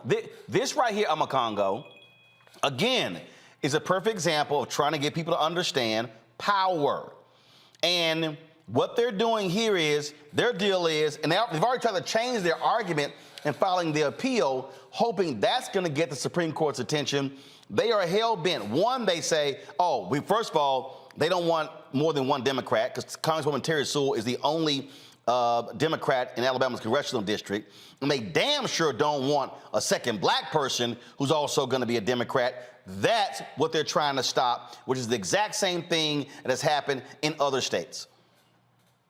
You know, it's like every last 3 or 4 elections, we've said, like, this is the most important election of our lifetime. And it's been true every time that we said it. We have to really stay on the good foot and stay motivated and fight for this, because just like what Trump is doing in all of his cases, the Republicans are going to try to drag their feet as long as possible to try to make sure that this doesn't even happen until after the next election. And the Republicans talk about, they did this great thing in getting control of the House again. They got control of the House by redistricting. And what they did in Florida, what they did in New York and other places, it wasn't this just ingenious thing that they did. It was deceitful, it was power grabbing, and they are power hungry. we have a very strong chance of getting control of the House again if what happens in Alabama actually happens and what happens in Louisiana actually happens. We can't let up. And sometimes we just see a ruling and we see, oh my gosh, the court sided with us, and we just drop the ball and we're just like, oh, we're all good. We can never leave it up to these Republicans to police themselves. If we don't stay active, if we don't keep speaking up, and networks and platforms like this don't keep doing this, they're going to continually drag their feet, and we're not going to have this next seat before the next election. I don't know what the Supreme Court would do in terms of how they're really going to enforce it. Yeah, they can just say, yeah, we'll draw this or draw that. But again, at the end of the day, it's still that 6-3 majority court that we have, though we're grateful for the decision. I don't trust them on the enforcement, so we got to stay lighting the fire. Well, in fact, we saw that last year. The courts actually, they say, oh, that wasn't enough time to implement the new maps before the midterms, Julian, when actually it was. They said the same thing in Alabama and Louisiana, which was totally BS. Well, guess what? It's enough damn time now because the election not until 2024. There's enough time, but there's no will. I mean, they refuse to obey the law. They refuse to obey the courts. They say, we're going to do whatever we want to do, and you can't do anything about it. And this is why it's so very important for us to keep our feet on the gas. It's so very important for Alabama Black folk, Democrats and Republicans. And Black Republicans have a say in this, too. There are not that many of them, but there are some, and they need to be active around this. It is utterly absurd that the court would say, this is what you're supposed to do, and they basically give the court the finger. Imagine that we were able to do that with some of the cases that we don't like. Imagine that Harvard said, oh, well, I don't like what you said about affirmative action, so we're just going to keep doing affirmative action. Or that University of North Carolina said the same thing. What if that were to take place? If that were to take place, people would be up under the jail. But these people have the caucasity to defy the court, and we ought to have basically the strength and the power to make sure these people behave like they're supposed to. Randy, we're seeing this, Randy, not just in Alabama, now in North Carolina. So check this out. Right. What they are now doing, they're proposing significant changes to the state's election laws that could result in chaos and suppress the voting rights of many citizens, especially Black people. The Republican-controlled legislature has proposed 3 bills that will significantly affect when and how people can vote. Senate Bill 749 would overhaul state and local election boards, appointing an 8-person state board of elections divided equally between the 2 parties, and cutting county boards to 4 members. The bill, which eliminates the governor's role in appointments, has sparked fears of deadlocked boards, leaving it unclear who will be responsible for certifying election results and completing other critical tasks. House Bill 772, which was recently passed, allows poll watchers to move around polling sites, listen to and record many activities inside the polling site, and take videos or photos of tabulation equipment.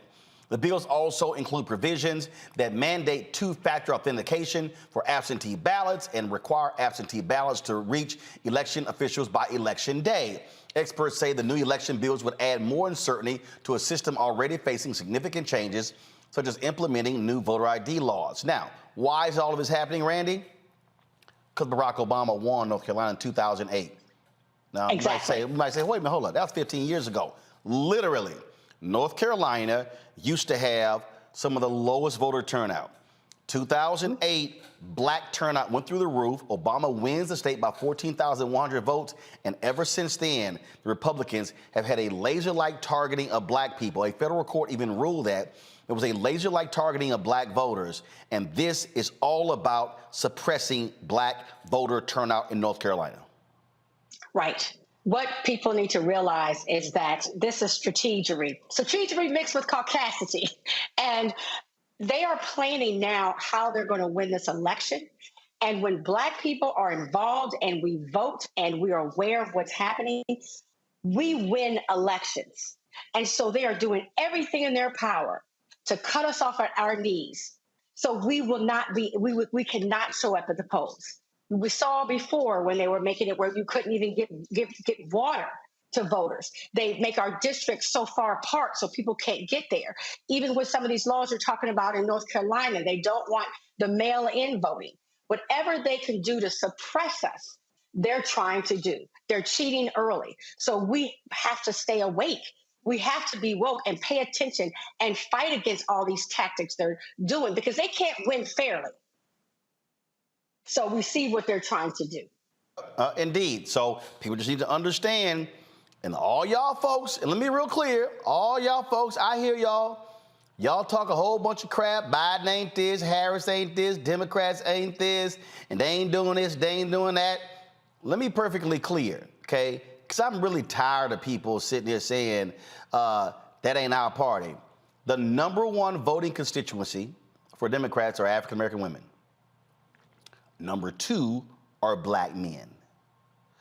So maybe what folks should be doing is making far more demands. Now let me walk y'all through that. So if the Republicans want to go with this whole poll watcher deal, y'all, this is real simple. Mobilize massive numbers of black poll watchers, and we're going to white Republican polling places. Yes. Yep. See? Yep. See, everybody listening, it's one thing to complain, but it's like, oh, so that's how y'all want to roll? Remember when Fox News freaked out when a couple of Black Panthers were at a polling location? Yeah. If y'all really want to go back, let's go back to the Black Panther Party of Lowndes County. Because that's actually how the Black Panther Party was created. It was a political party in Alabama.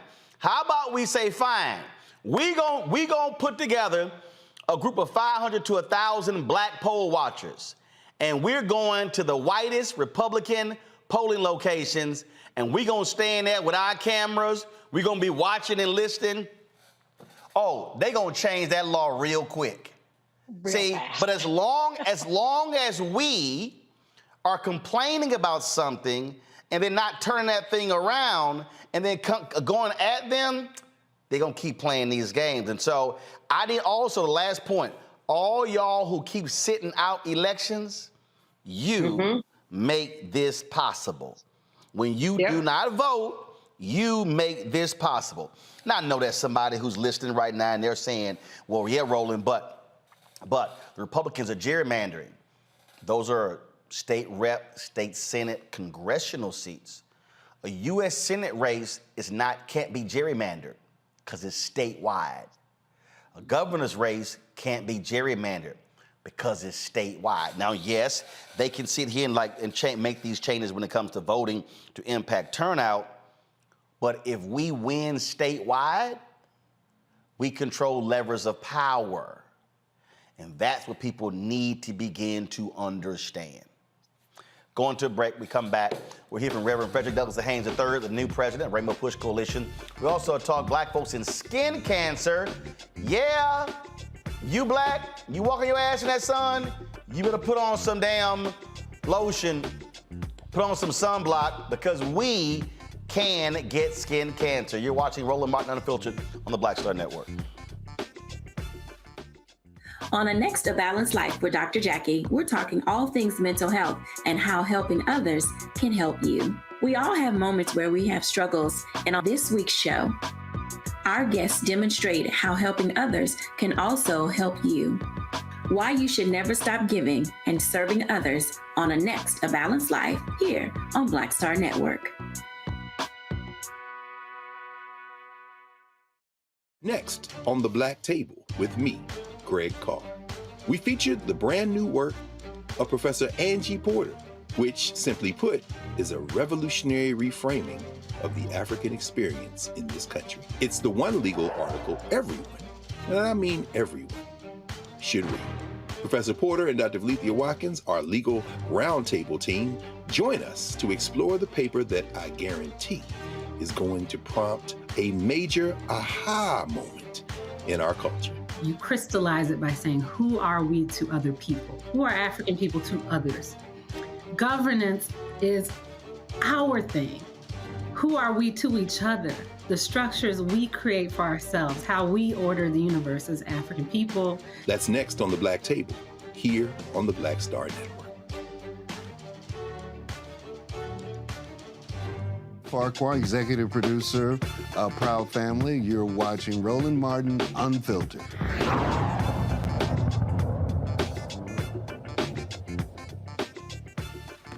All right, folks, earlier you heard yesterday's speech from Pastor Frederick Haynes III, the new, of course, leader of Rainbow Push Coalition. I caught up with him after he did that, and here is our Q&A. Fred, how you doing? A5. Yes, sir. Big day for you. Huge day again. Reverend Jesse Jackson means so much to so many. And again, even though we're in Chicago, his impact is global. I will say this, in light of who's, holding the microphone, he received the baton from an alpha man. And so it's real interesting that he's passing the baton to an alpha man. So I'll give him credit for that. Well, he's always throwing his sign up when he sees me. He tells me, put that gang sign down. I was like, see, there you go again. There you go again. Right. One of the things that I talked to Jonathan about, and we don't see this a lot when it comes to black churches, black organizations, HBCUs, proper transitions. Yeah, and there is no success really without succession, and we haven't quite learned that as a people. And when you think about the fact that in the civil rights movement, there was never a real succession plan, let alone succession. And so what he's doing is quite unique because he's wired to do this work, always, and yet he has the wisdom to know he has to pivot. And so I salute him for that wisdom. I'll be counting on his wisdom and guidance going forward. But my thing is, when we do it like this, we get to stand on their shoulders as opposed to trying to fill their footsteps, because we can't do that. How did this come about? How long was it? When did y'all first have the conversation and that led to this? Roland, he approached me in 2019 at the NAACP convention, ironically, and said that he wanted me to, succeed him. And so I said, Rev, okay, let's have some conversations. And he wasn't ready. I don't know if I was ready. And so as time has gone by, I guess it was in April, he picked up the phone and said, I need you to come on, let's do it now. And so I said, okay. And that's when he brought the board chairs together. And so we've been going back and forth, negotiating, communicating since April. Now, one of the things that you're going to remain as senior pastor of Friendship West Baptist Church, and someone actually asked me that question, and what I said to them, I said, Rainbow Push has always been, look, Operation Basket operated here in Chicago. I said, now you have the opportunity to have now a second front, if you will, being there in the Southwest, being in the South. And you know the story of Breadbasket, and that same motto that was basically church-led is something that is needed even today, because again, as Reverend Jackson keeps saying, this next fight is about access to capital.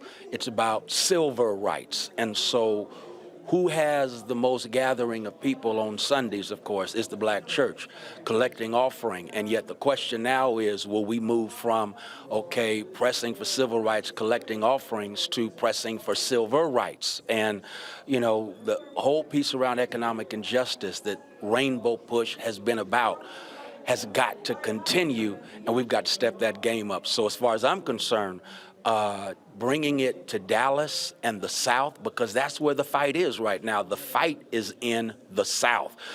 Texas especially, Florida. We see what's going on in those places. I just got word about West Helena, Arkansas, and the fact that, the governor is sending water to them, but will not use that $1 billion surplus to fix the infrastructure. That's economic exploitation. We don't want charity, as he said, we want parity. And so his wisdom still works. And as far as I'm concerned, we're going to try to do all we can to carry that forward. And not only that, when you talk about building, one of the things that when you look at NAACP, some 2,000 chapters, you got your National Urban League branches as well. You've had Rainbow Push affiliates, and so in terms of how are you looking at examining the whole infrastructure to determine what moves forward? Is it chapter driven in terms of what are you looking at? Right, and so that's what we'll be discussing with the board, with the affiliates going forward. What is going to work in this time? I haven't really had a chance to examine all of that yet. I'm just really coming on board. So that is definitely up for discussion because we want to know what works in the 21st century. You also have, obviously, when you look at when I'm meeting with leadership, you hear this phrase, legacy civil rights organizations. But for some reason, Rainbow Push wasn't included in that umbrella, which makes no sense to me. Right. And so, but then you have your younger groups. You've got Repairs of the Breach. You've got Until Freedom, Black Voters Matter, not necessarily welcome into that fold.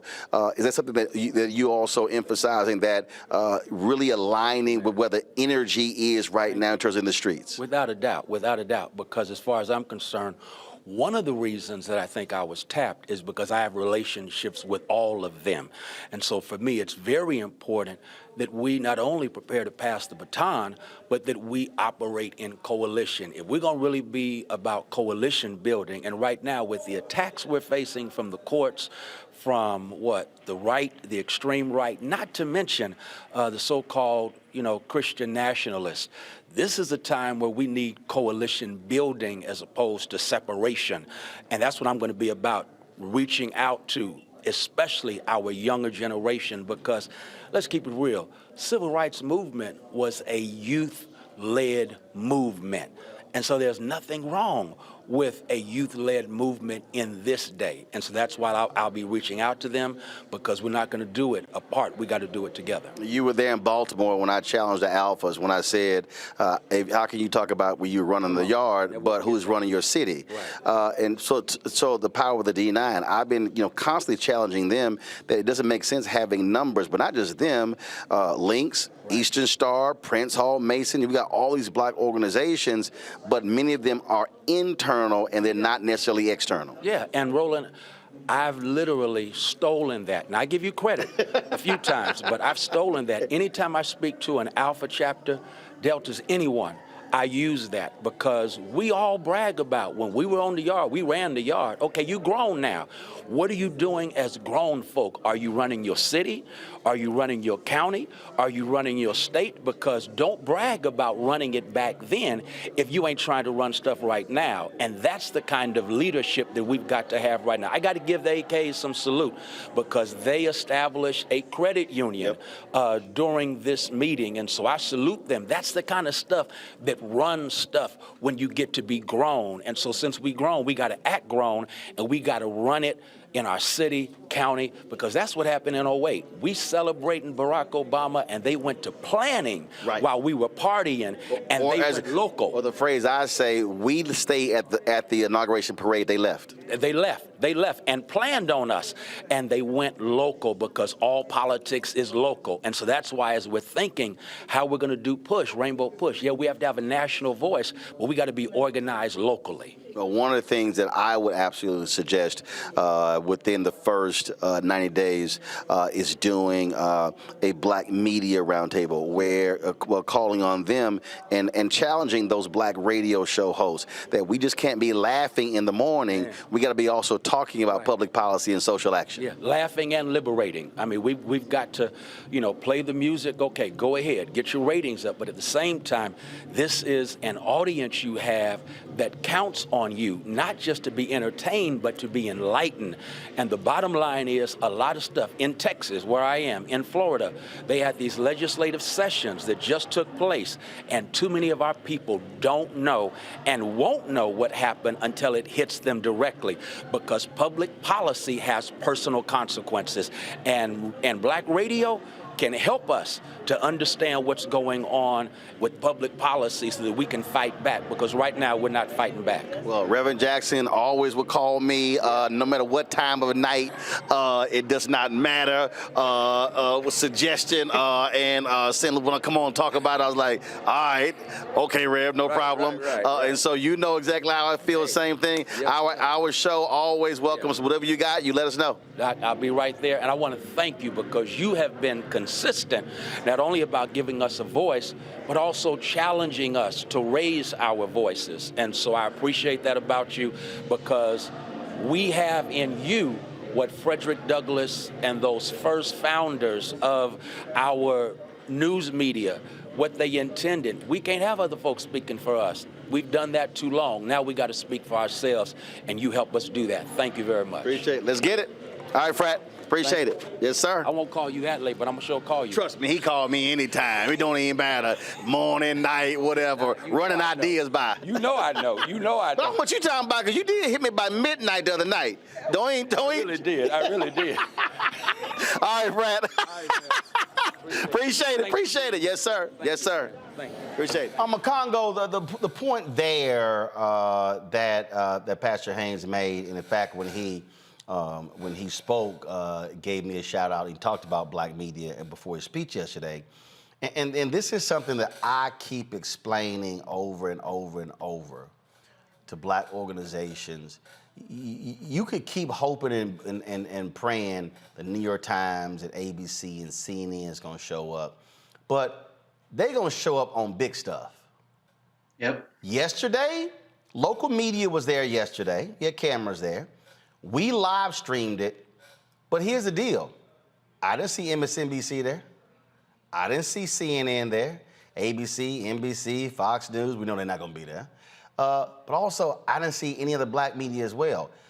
I keep saying to people, if we do not have a robust black-owned media covering our stuff, then we do not have the ability to communicate to the masses. And that's one of the things you distinguish also is a difference between black-owned media and black-targeted media. And too many people see a black host on a network, on a show somewhere, and they feel like that is their black source for information. And they feel like, well, if I need to get real information, I'm going to get it here. No, this is the Black Star Network. And it was started for this particular, point. And you've always talked about the fact that you don't want to be the only one. You want to see more out there. People say, oh, Roland's just about himself. You've always talked about we need more of it. You're always talking about the federal government advertising budgets and how we're always getting the smallest percentage. Where are people going to get this information? Black and Missing every single night, talking about what's going on in our community. The section on melanoma that's coming later.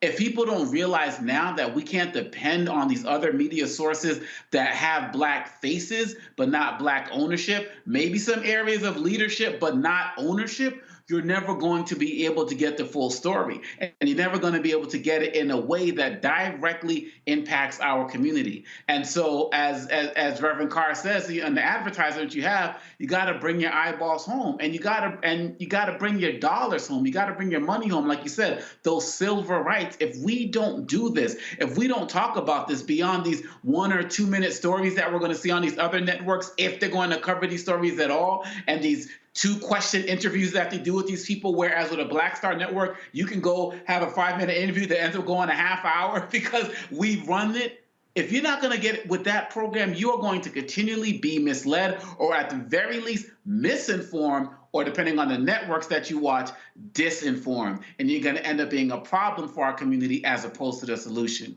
Got to get with the program. See, Julian, the thing that a lot of people really do not understand, but how Reverend Jackson got the profile he did is because of John H. Johnson. Yeah, absolutely. When Reverend Jackson moved from South Carolina to Chicago, he had a letter in hand from the governor, I think it was from the governor of South Carolina, and it was basically introductory, for jobs. Well, Mayor Richard Daley, who ran the city, said, he could work as a toll booth operator. John H. Johnson put him to work selling subscriptions of Ebony and Jet. When Reverend Jackson then ascends, John H. Johnson makes it clear Reverend Jackson is in Jet every week. So what Reverend Jackson did was he built his foundation through black-owned media. He was in Jet every week. I remember going, I don't give a damn what Reverend Jackson was doing. He was somewhere in America. He was in Jet magazine every week.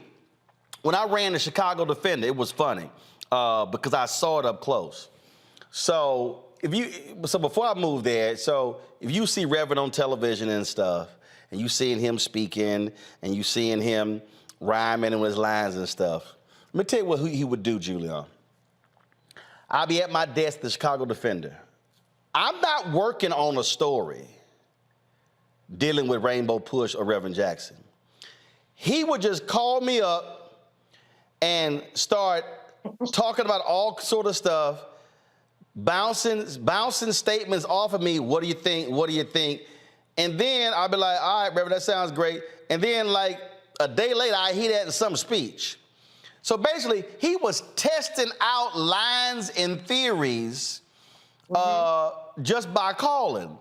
And invariably what would happen is by him just picking the phone up and calling, he would say something that would turn into a story in the paper. He did this with daily papers. He did it with networks as well. He's always understood the role that media plays, but the one thing that he has never, ever neglected, Reverend Jackson has never, ever ignored Black-owned media. That was always first on his list. Not only Black-owned media, but Black folk in the media. When I was doing a weekly column for King Features, Reverend would call me any time of the day or night, literally, as you and Freddie talked about. And yeah, again, bouncing ideas, kind of dropping little pieces of wisdom. So every now and then he might say, you can quote me on that. I will never forget, this is pre all the electronic media we have now, he decided that we should stop doing Black and do African American. And so he called me up, I was somewhere, and he said, well, I want to send you something. He sent me 19 pages to the Eastern Airlines, see, that's how long ago it was, Eastern Airlines Club, at $3 a page, so $57, to explain why we needed to embrace African American as opposed to just the term Black. It was hilarious. And then he called and said, did you get it? I'm like, Reverend, yeah, $60 later, I got it. But he picked up the phone and called columnists, anchors, anybody, because he is an idea machine. I remember doing a story for the Black MBA magazine and writing this piece. And I mean, in the hour that we talked, he dropped ideas about glasses. He was talking about prescription drugs. He was talking about economic justice and banking. It was like literally all over the place. How do you turn that into a piece? And I think the title of the piece ended up was Idea Machine, because that's what he is. He is not leaving Rainbow. What he's doing is, if you will, reinventing himself or being the senior statesperson that we so desperately need in these times. And it's really, like you said, he is a master of media. He's done it all, radio, TV, writing, all of that. And he understands it in ways that very few people do. And so, Roland, if you had got those midnight calls, there's a whole bunch of us who used to get those calls. And frankly, we were privileged to get them. Last point here before we go to a break and go to our Fit, Live, Win segment. For people who are watching, again, it's getting people to understand you cannot have any movement. First of all, you cannot build a movement. You cannot create movement unless you build resonance. And so you do that by first and foremost seeding the ground. Why does Ben Crump come to me first or insist to his legal team when y'all are booking Good Morning America, y'all also book Roland Martin? Because what he understands is that there are going to be a whole bunch of cases that Good Morning America is going to pass on. And so if you ignore Black-owned media and you always go to white-owned media, I'm going to tell you what I'm going to do. I'm going to say, don't call my ass. And I've told some people that directly. You keep calling them, and then you only call me like a side piece. Nah, that ain't gonna happen. Oh, I've told some people that. And if we're talking about how do we again, I gotta remind folk, before the New York Times was calling Dr. King, he had a column in Ebony. He was a classmate of Lerone Bennett. He understood. And again, for folk who don't understand why it's important to have conscious Black folk, when we all see that photo, y'all find a photo of Bernice King on the lap of Coretta Scott King at the funeral of Dr. King. That won Moneta Sleet the Pulitzer Prize. He became the first African American ever to win a Pulitzer Prize for photography. How did he get that photo? He wasn't supposed to be there. The white media had Jim Crow policies at the funeral of Dr. King. The white media said no black people are allowed in the press pool. Lerone Bennett and Simeon Booker went to Coretta Scott King and said they are not allowing Ebony and Jet in the press pool. Coretta Scott King said, if Ebony and Jet is not in the press pool, there will be no press pool covering my husband's funeral. That's how he got in. That's how it was won. So that's what happens when black folks say, we're black-owned media. They get to be on the front row. And that's, again, what people need. Yeah, go ahead. That's, again, what people need to understand why that won the Pulitzer Prize, because she said, if Ebony and Jet not in the press pool, ain't going to be a press pool. And so that's why it's important for civil rights groups and others to always respect black-owned media and include us on the front end, not just when they get in trouble. Randy, go ahead. Oh, I'm sorry. Absolutely. I mean, and you know, if we would pay attention to how much people are fighting against us being aware and knowledgeable, particularly of what's happening with us, within us, then if we paid attention to that, we would realize how important it is. And we are only getting this information, honestly, right now, Roland, mainly from you. We are getting the information so we know to act. So we are educated about what we should care about. And so it's absolutely vital right now. I mean, you are creating us a world that is more woke. And we need to be woke as much people don't want us to be. They'd like us to be asleep, not paying attention, and not creating any sort of change. But it's vital to our survival that we are aware and awake. So thank you for that. Folks, hold tight 1 second. When we come back, a critically important issue, melanoma, skin cancer. Yes, black people can get skin cancer. We'll explain next on Roland Martin Unfiltered on the Black Star Network. Coming up next on The Frequency, right here on the Black Star Network, Shanita Hubbard. We're talking about the ride or die chick. We're breaking it down. The stereotype of the strong black woman. Some of us are operating with it as if it's a badge of honor. Like, you even hear black women like aspiring to be this ride or die chick, aspiring to be this strong black woman trope at their own expense. Next on The Frequency, right here on the Black Star Network. I'm Faraji Muhammad, live from LA.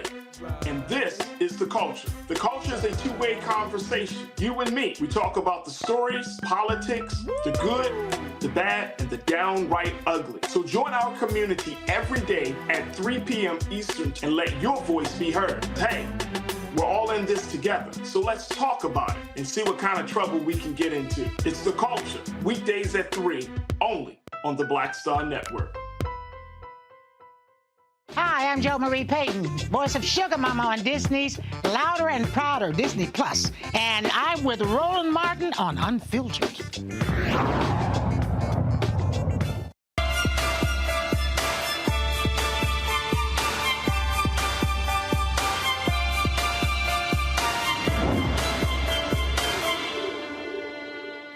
All right, folks, skin cancer is real. Now, what often happens is when we hear these stories about melanoma, we often think that largely affects white folks. Nope, black people can be affected by skin cancer as well. You've seen it. We go to the beach, we on a golf course, if we go, yeah, all right, well, we good. I ain't got to put on no sunscreen. Yes, you do. because we can be impacted as well. And so it's important for us to understand the realities of melanoma and how it also impacts us more than a lot of other people. We talked here from the Journal of the American Academy of Dermatology. Black men are 26% more likely to die from melanoma than white men. Nearly 50% of black men in the study were first diagnosed after the disease advanced to the late stages. Very similar when you talk about breast cancer. Joining us right now is family medicine specialist, Dr. Michael Bookhart, joining me from Jackson, Mississippi. Doc, glad to have you here. Again, what this sounds like is like everything else, okay? We get it less than somebody else, yet when we get it, because we find out late, more of us die and we die faster. That's right. Absolutely. And I appreciate you having me on, Brother Roland. And that's very interesting. I reviewed some of the articles on this and from the American Academy of Dermatology. And like you said, there was a study done with 200,000 people, and they found that the 5-year survival rate in men with melanoma, the 5-year survival rate was highest for white men at around 75% compared to black men, with a survival rate of 52%. And then American Indian, Alaskan, Asian, and Hispanics were somewhere in between in the 60s. And that's a very notable difference, because most people, Roland, most people would think, well, because I have an extra amount of melanin, then I can't get skin cancer. But that is one of the biggest misnomers in our community that we have. And we talk about how to protect ourselves. Look, I play golf all the time. I like to walk, so you're out there, you're in the sun. And I can tell you, it's rare when I play with brothers, they're putting on sunscreen. Absolutely, yes. And that's a great point that you brought out.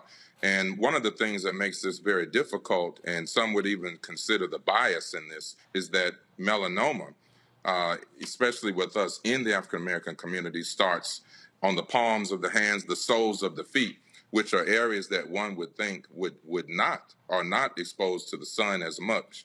And that's why a lot of times it makes diagnosis so difficult, because— Hold up, palms of the hand and soles of the feet? Absolutely. Yes, sir. I was looking over this American Academy of Dermatology. We're reviewing that, and it's called ALM, acrolitiginous melanoma, where it starts on those parts, and that's why it's most often undiagnosed. And then it's not until there's a significant spread, and then you start the staging process, which then the mortality rate increases while you don't see it. And just real quick, just to be clear, there are three different types. There are 3 different types of skin cells we're looking at: squamous cell, basal cells, and melanocytes. It's the melanocytes, which has a pigment for melanin. That's what we're talking about. That's causing melanoma. 3 very important key points right there. All right. So if we're gonna be out there, like I see some people when they're out there playing golf, and they'll have their arms will be covered. I see some people covering their legs. Well, I'm like, man, that's hot as hell.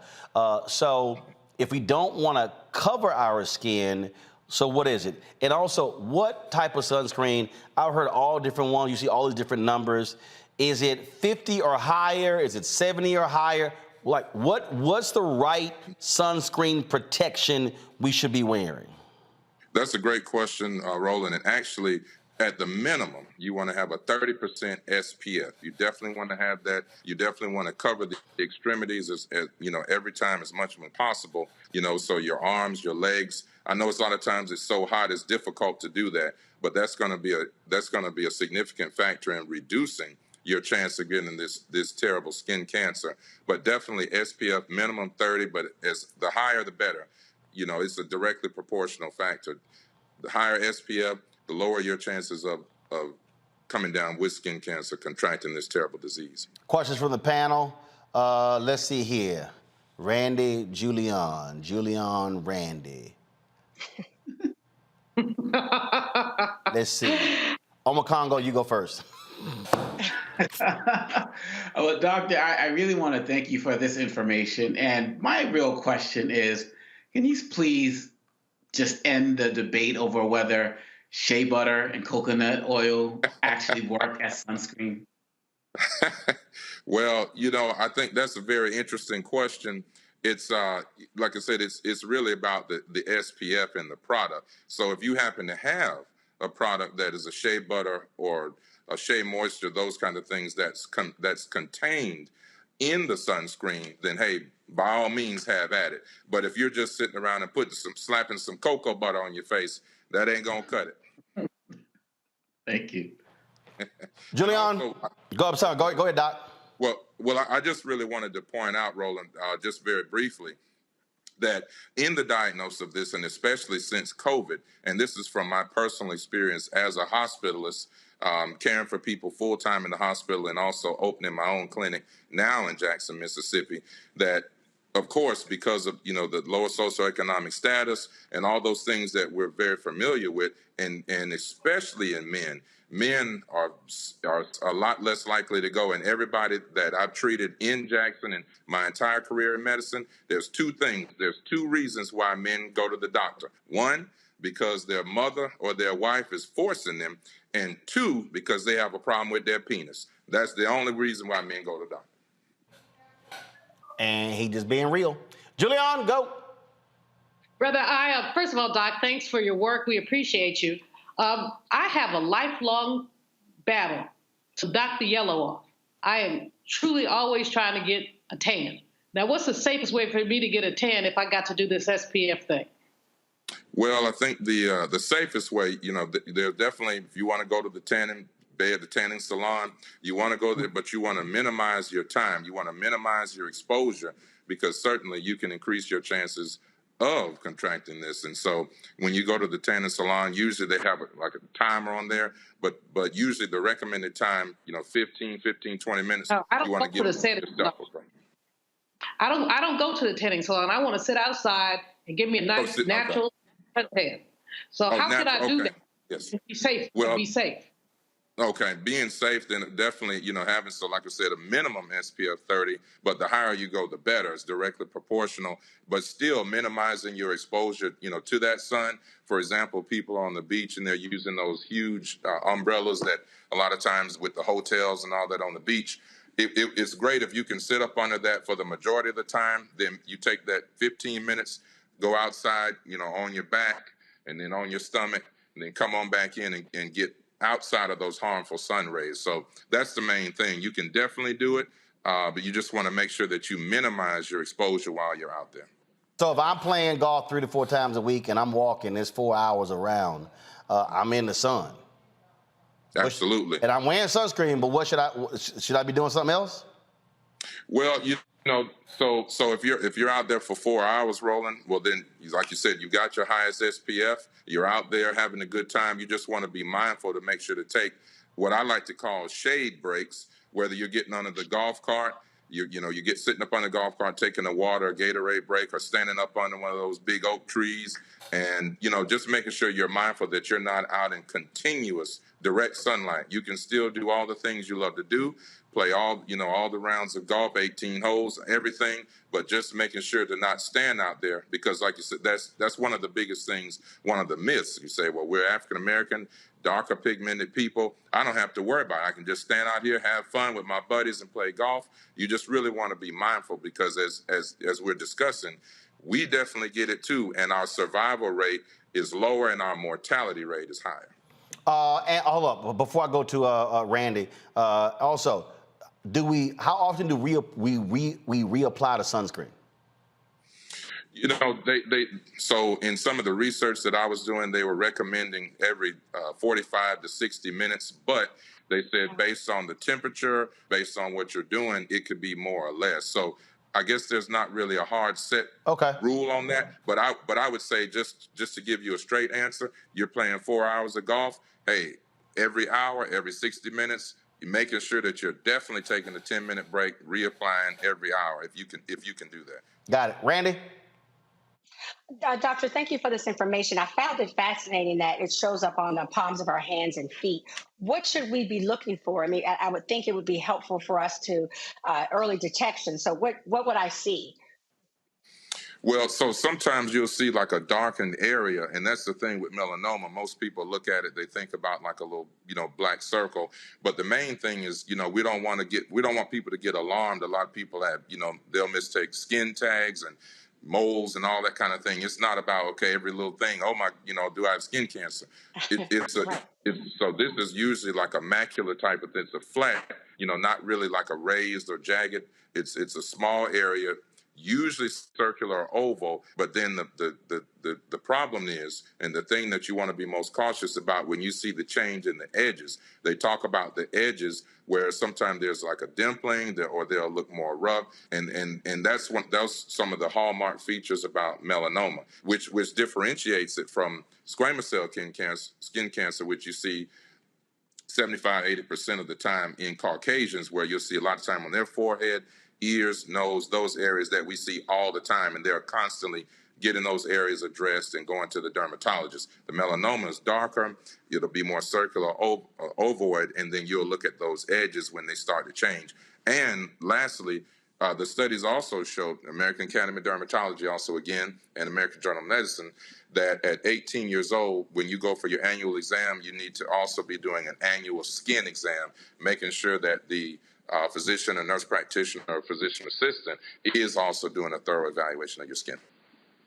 All right, so last question. So if folks are on the beach, if they're on, black folks running around, being on yachts and stuff along those lines, how much time are they out there? Are they because you just said, what, 30? Because I'm telling you, I know some people, they go to the beach and, Lord, they laying out there for 4, 6, 8 hours. That would drive my ass insane.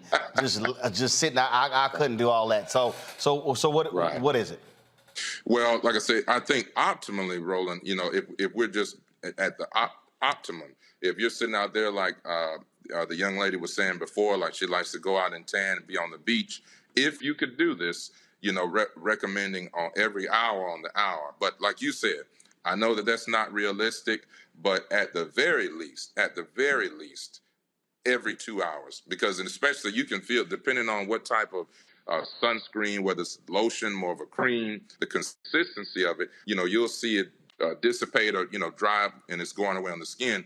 When you see that, some of them, like I say, you just got to read the label. If it's gone away or it's dry, that doesn't mean it's gone. You're still getting protection. But then there are some that are more, I guess, moist, if you will. And so you just have to be mindful of that. It's hard to do. And like you said, most people won't do that every hour on the hour. But that if a person is able to do that, that would be an excellent way of preventing this disease. All right, then. All right. Well, look, we appreciate Dr. Bookhart. Thanks so much for the advice. Thank you, sir. Appreciate you having me. Folks, that is it for us. Let me thank Randy. Let me thank Omakongo. Let me thank Julian. Randy, before we go, we ain't got no Keke Palmer type videos from the Usher show, do we? I tried, but no Keke action. Okay, but I'm sorry, you tried. I tried. I'm not gonna lie. Usher is somebody, you go to that show, you trust me, you want him to give you some Keke action, but no. All right, because y'all know when I saw Randy's Instagram, all dressed up going to the show, I sent her ass a text, and I was like, behave yourself, Randy. Don't go viral. Listen, if I had been Keke, y'all wouldn't see me here right now. I'd be over there in Vegas. Oh, Lord. Oh, let's get out of here. I'm just kidding. Uh-huh. Yeah, right. It's a good show. Oh, no, I heard absolutely. All right, Randy, Omakongo, Julian, we appreciate it. Thanks a lot. Folks, we'll see y'all tomorrow on Roland Martin Unfiltered. Don't forget, do us a favor, download the Black Star Network app, Apple phone, Android phone, Apple TV, Android TV, Roku, Amazon Fire TV, Xbox One, Samsung Smart TV. Your donations make it possible for us to do what we do. Our goal is to get $20,000 plans contributing on average $50 a year. That's $4.19 a month, 13 cents a day. You can assist us in what we're doing. If we get folks to give that, we'll raise $1 million. That is crucial for us to be able to do the work that's necessary. So please send your check and money orders to P.O. Box 57196, Washington, D.C. 20037-0196. Cash App, $RM Unfiltered, PayPal, R Martin Unfiltered, Venmo is RM Unfiltered, Zelle, Roland at RolandSMartin.com, Roland at RolandMartinUnfiltered.com. Don't forget, you can watch our 24-hour, 7-day-a-week live streaming channel on Amazon News. Simply go to Amazon Fire TV, click Amazon News. You can check us out. You can also say, Alexa, play news from Black Star Network. We also now are on the Plex Network as well. And so all you got to do is search for Black Star Network. It's under Live TV. Go to News and Opinion, and you can watch us there as well. And don't forget, support us by purchasing my book, White Fear, How the Browning of America is Making White Folks Lose Their Minds. Available by Ben Bella Books, Amazon, Barnes & Noble, IndieBound, Bookshop, Chapters, Books A Million, Target, Audible. Also, double check if listen to me, only buy the book from these sources, okay? There's somebody who's using my book cover. I think his name is Taylor Dyer. I had somebody send me an email, and he's put together some crap, and it is not my book. But the problem is he's using my book cover, and so it's on eBay, Barnes & Noble. Ben Bella Books is trying to get it taken down. So again, if you're buying my book, White Fear, How the Browning of America is Making White Folks Lose Their Minds, make sure it says you see the cover, but also by Roland Martin. And so this is where you should buy it from.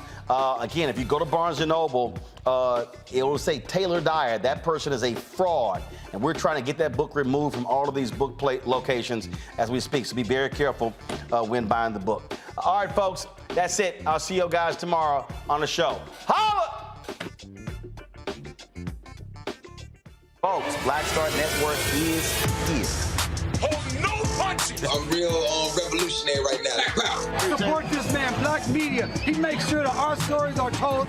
Thank you for being the voice of Black America, Roland. Stay black. I love y'all. All momentum we have now, we have to keep this going. The video looks phenomenal. See, there's a difference between Black Star Network and Black-owned media and something like CNN. You can't be Black-owned media and be scared. It's time to be smart. Bring your eyeballs home. You dig? Pull up a chair. Take your seat. The Black Table. With me, Dr. Greg Carr, here on the Black Star Network. Every week, we'll take a deeper dive into the world we're living in. Join the conversation only on the Black Star Network. Hi, I'm Dr. Jackie Hood Martin, and I have a question for you. Ever feel as if your life is teetering and the weight and pressure of the world is consistently on your shoulders? Well, let me tell you, living a balanced life isn't easy. Join me each Tuesday on Black Star Network for A Balanced Life with Dr. Jackie. We're all impacted by the culture, whether we know it or not. From politics to music and entertainment, it's a huge part of our lives, and we're going to talk about it every day right here on The Culture with me, Faraji Muhammad, only on the Black Star Network. I'm Deborah Owens, America's Wealth Coach, and my new show, Get Wealthy, focuses on the things that your financial advisor and bank isn't telling you, but you absolutely need to know. So watch Get Wealthy on the Black Star Network.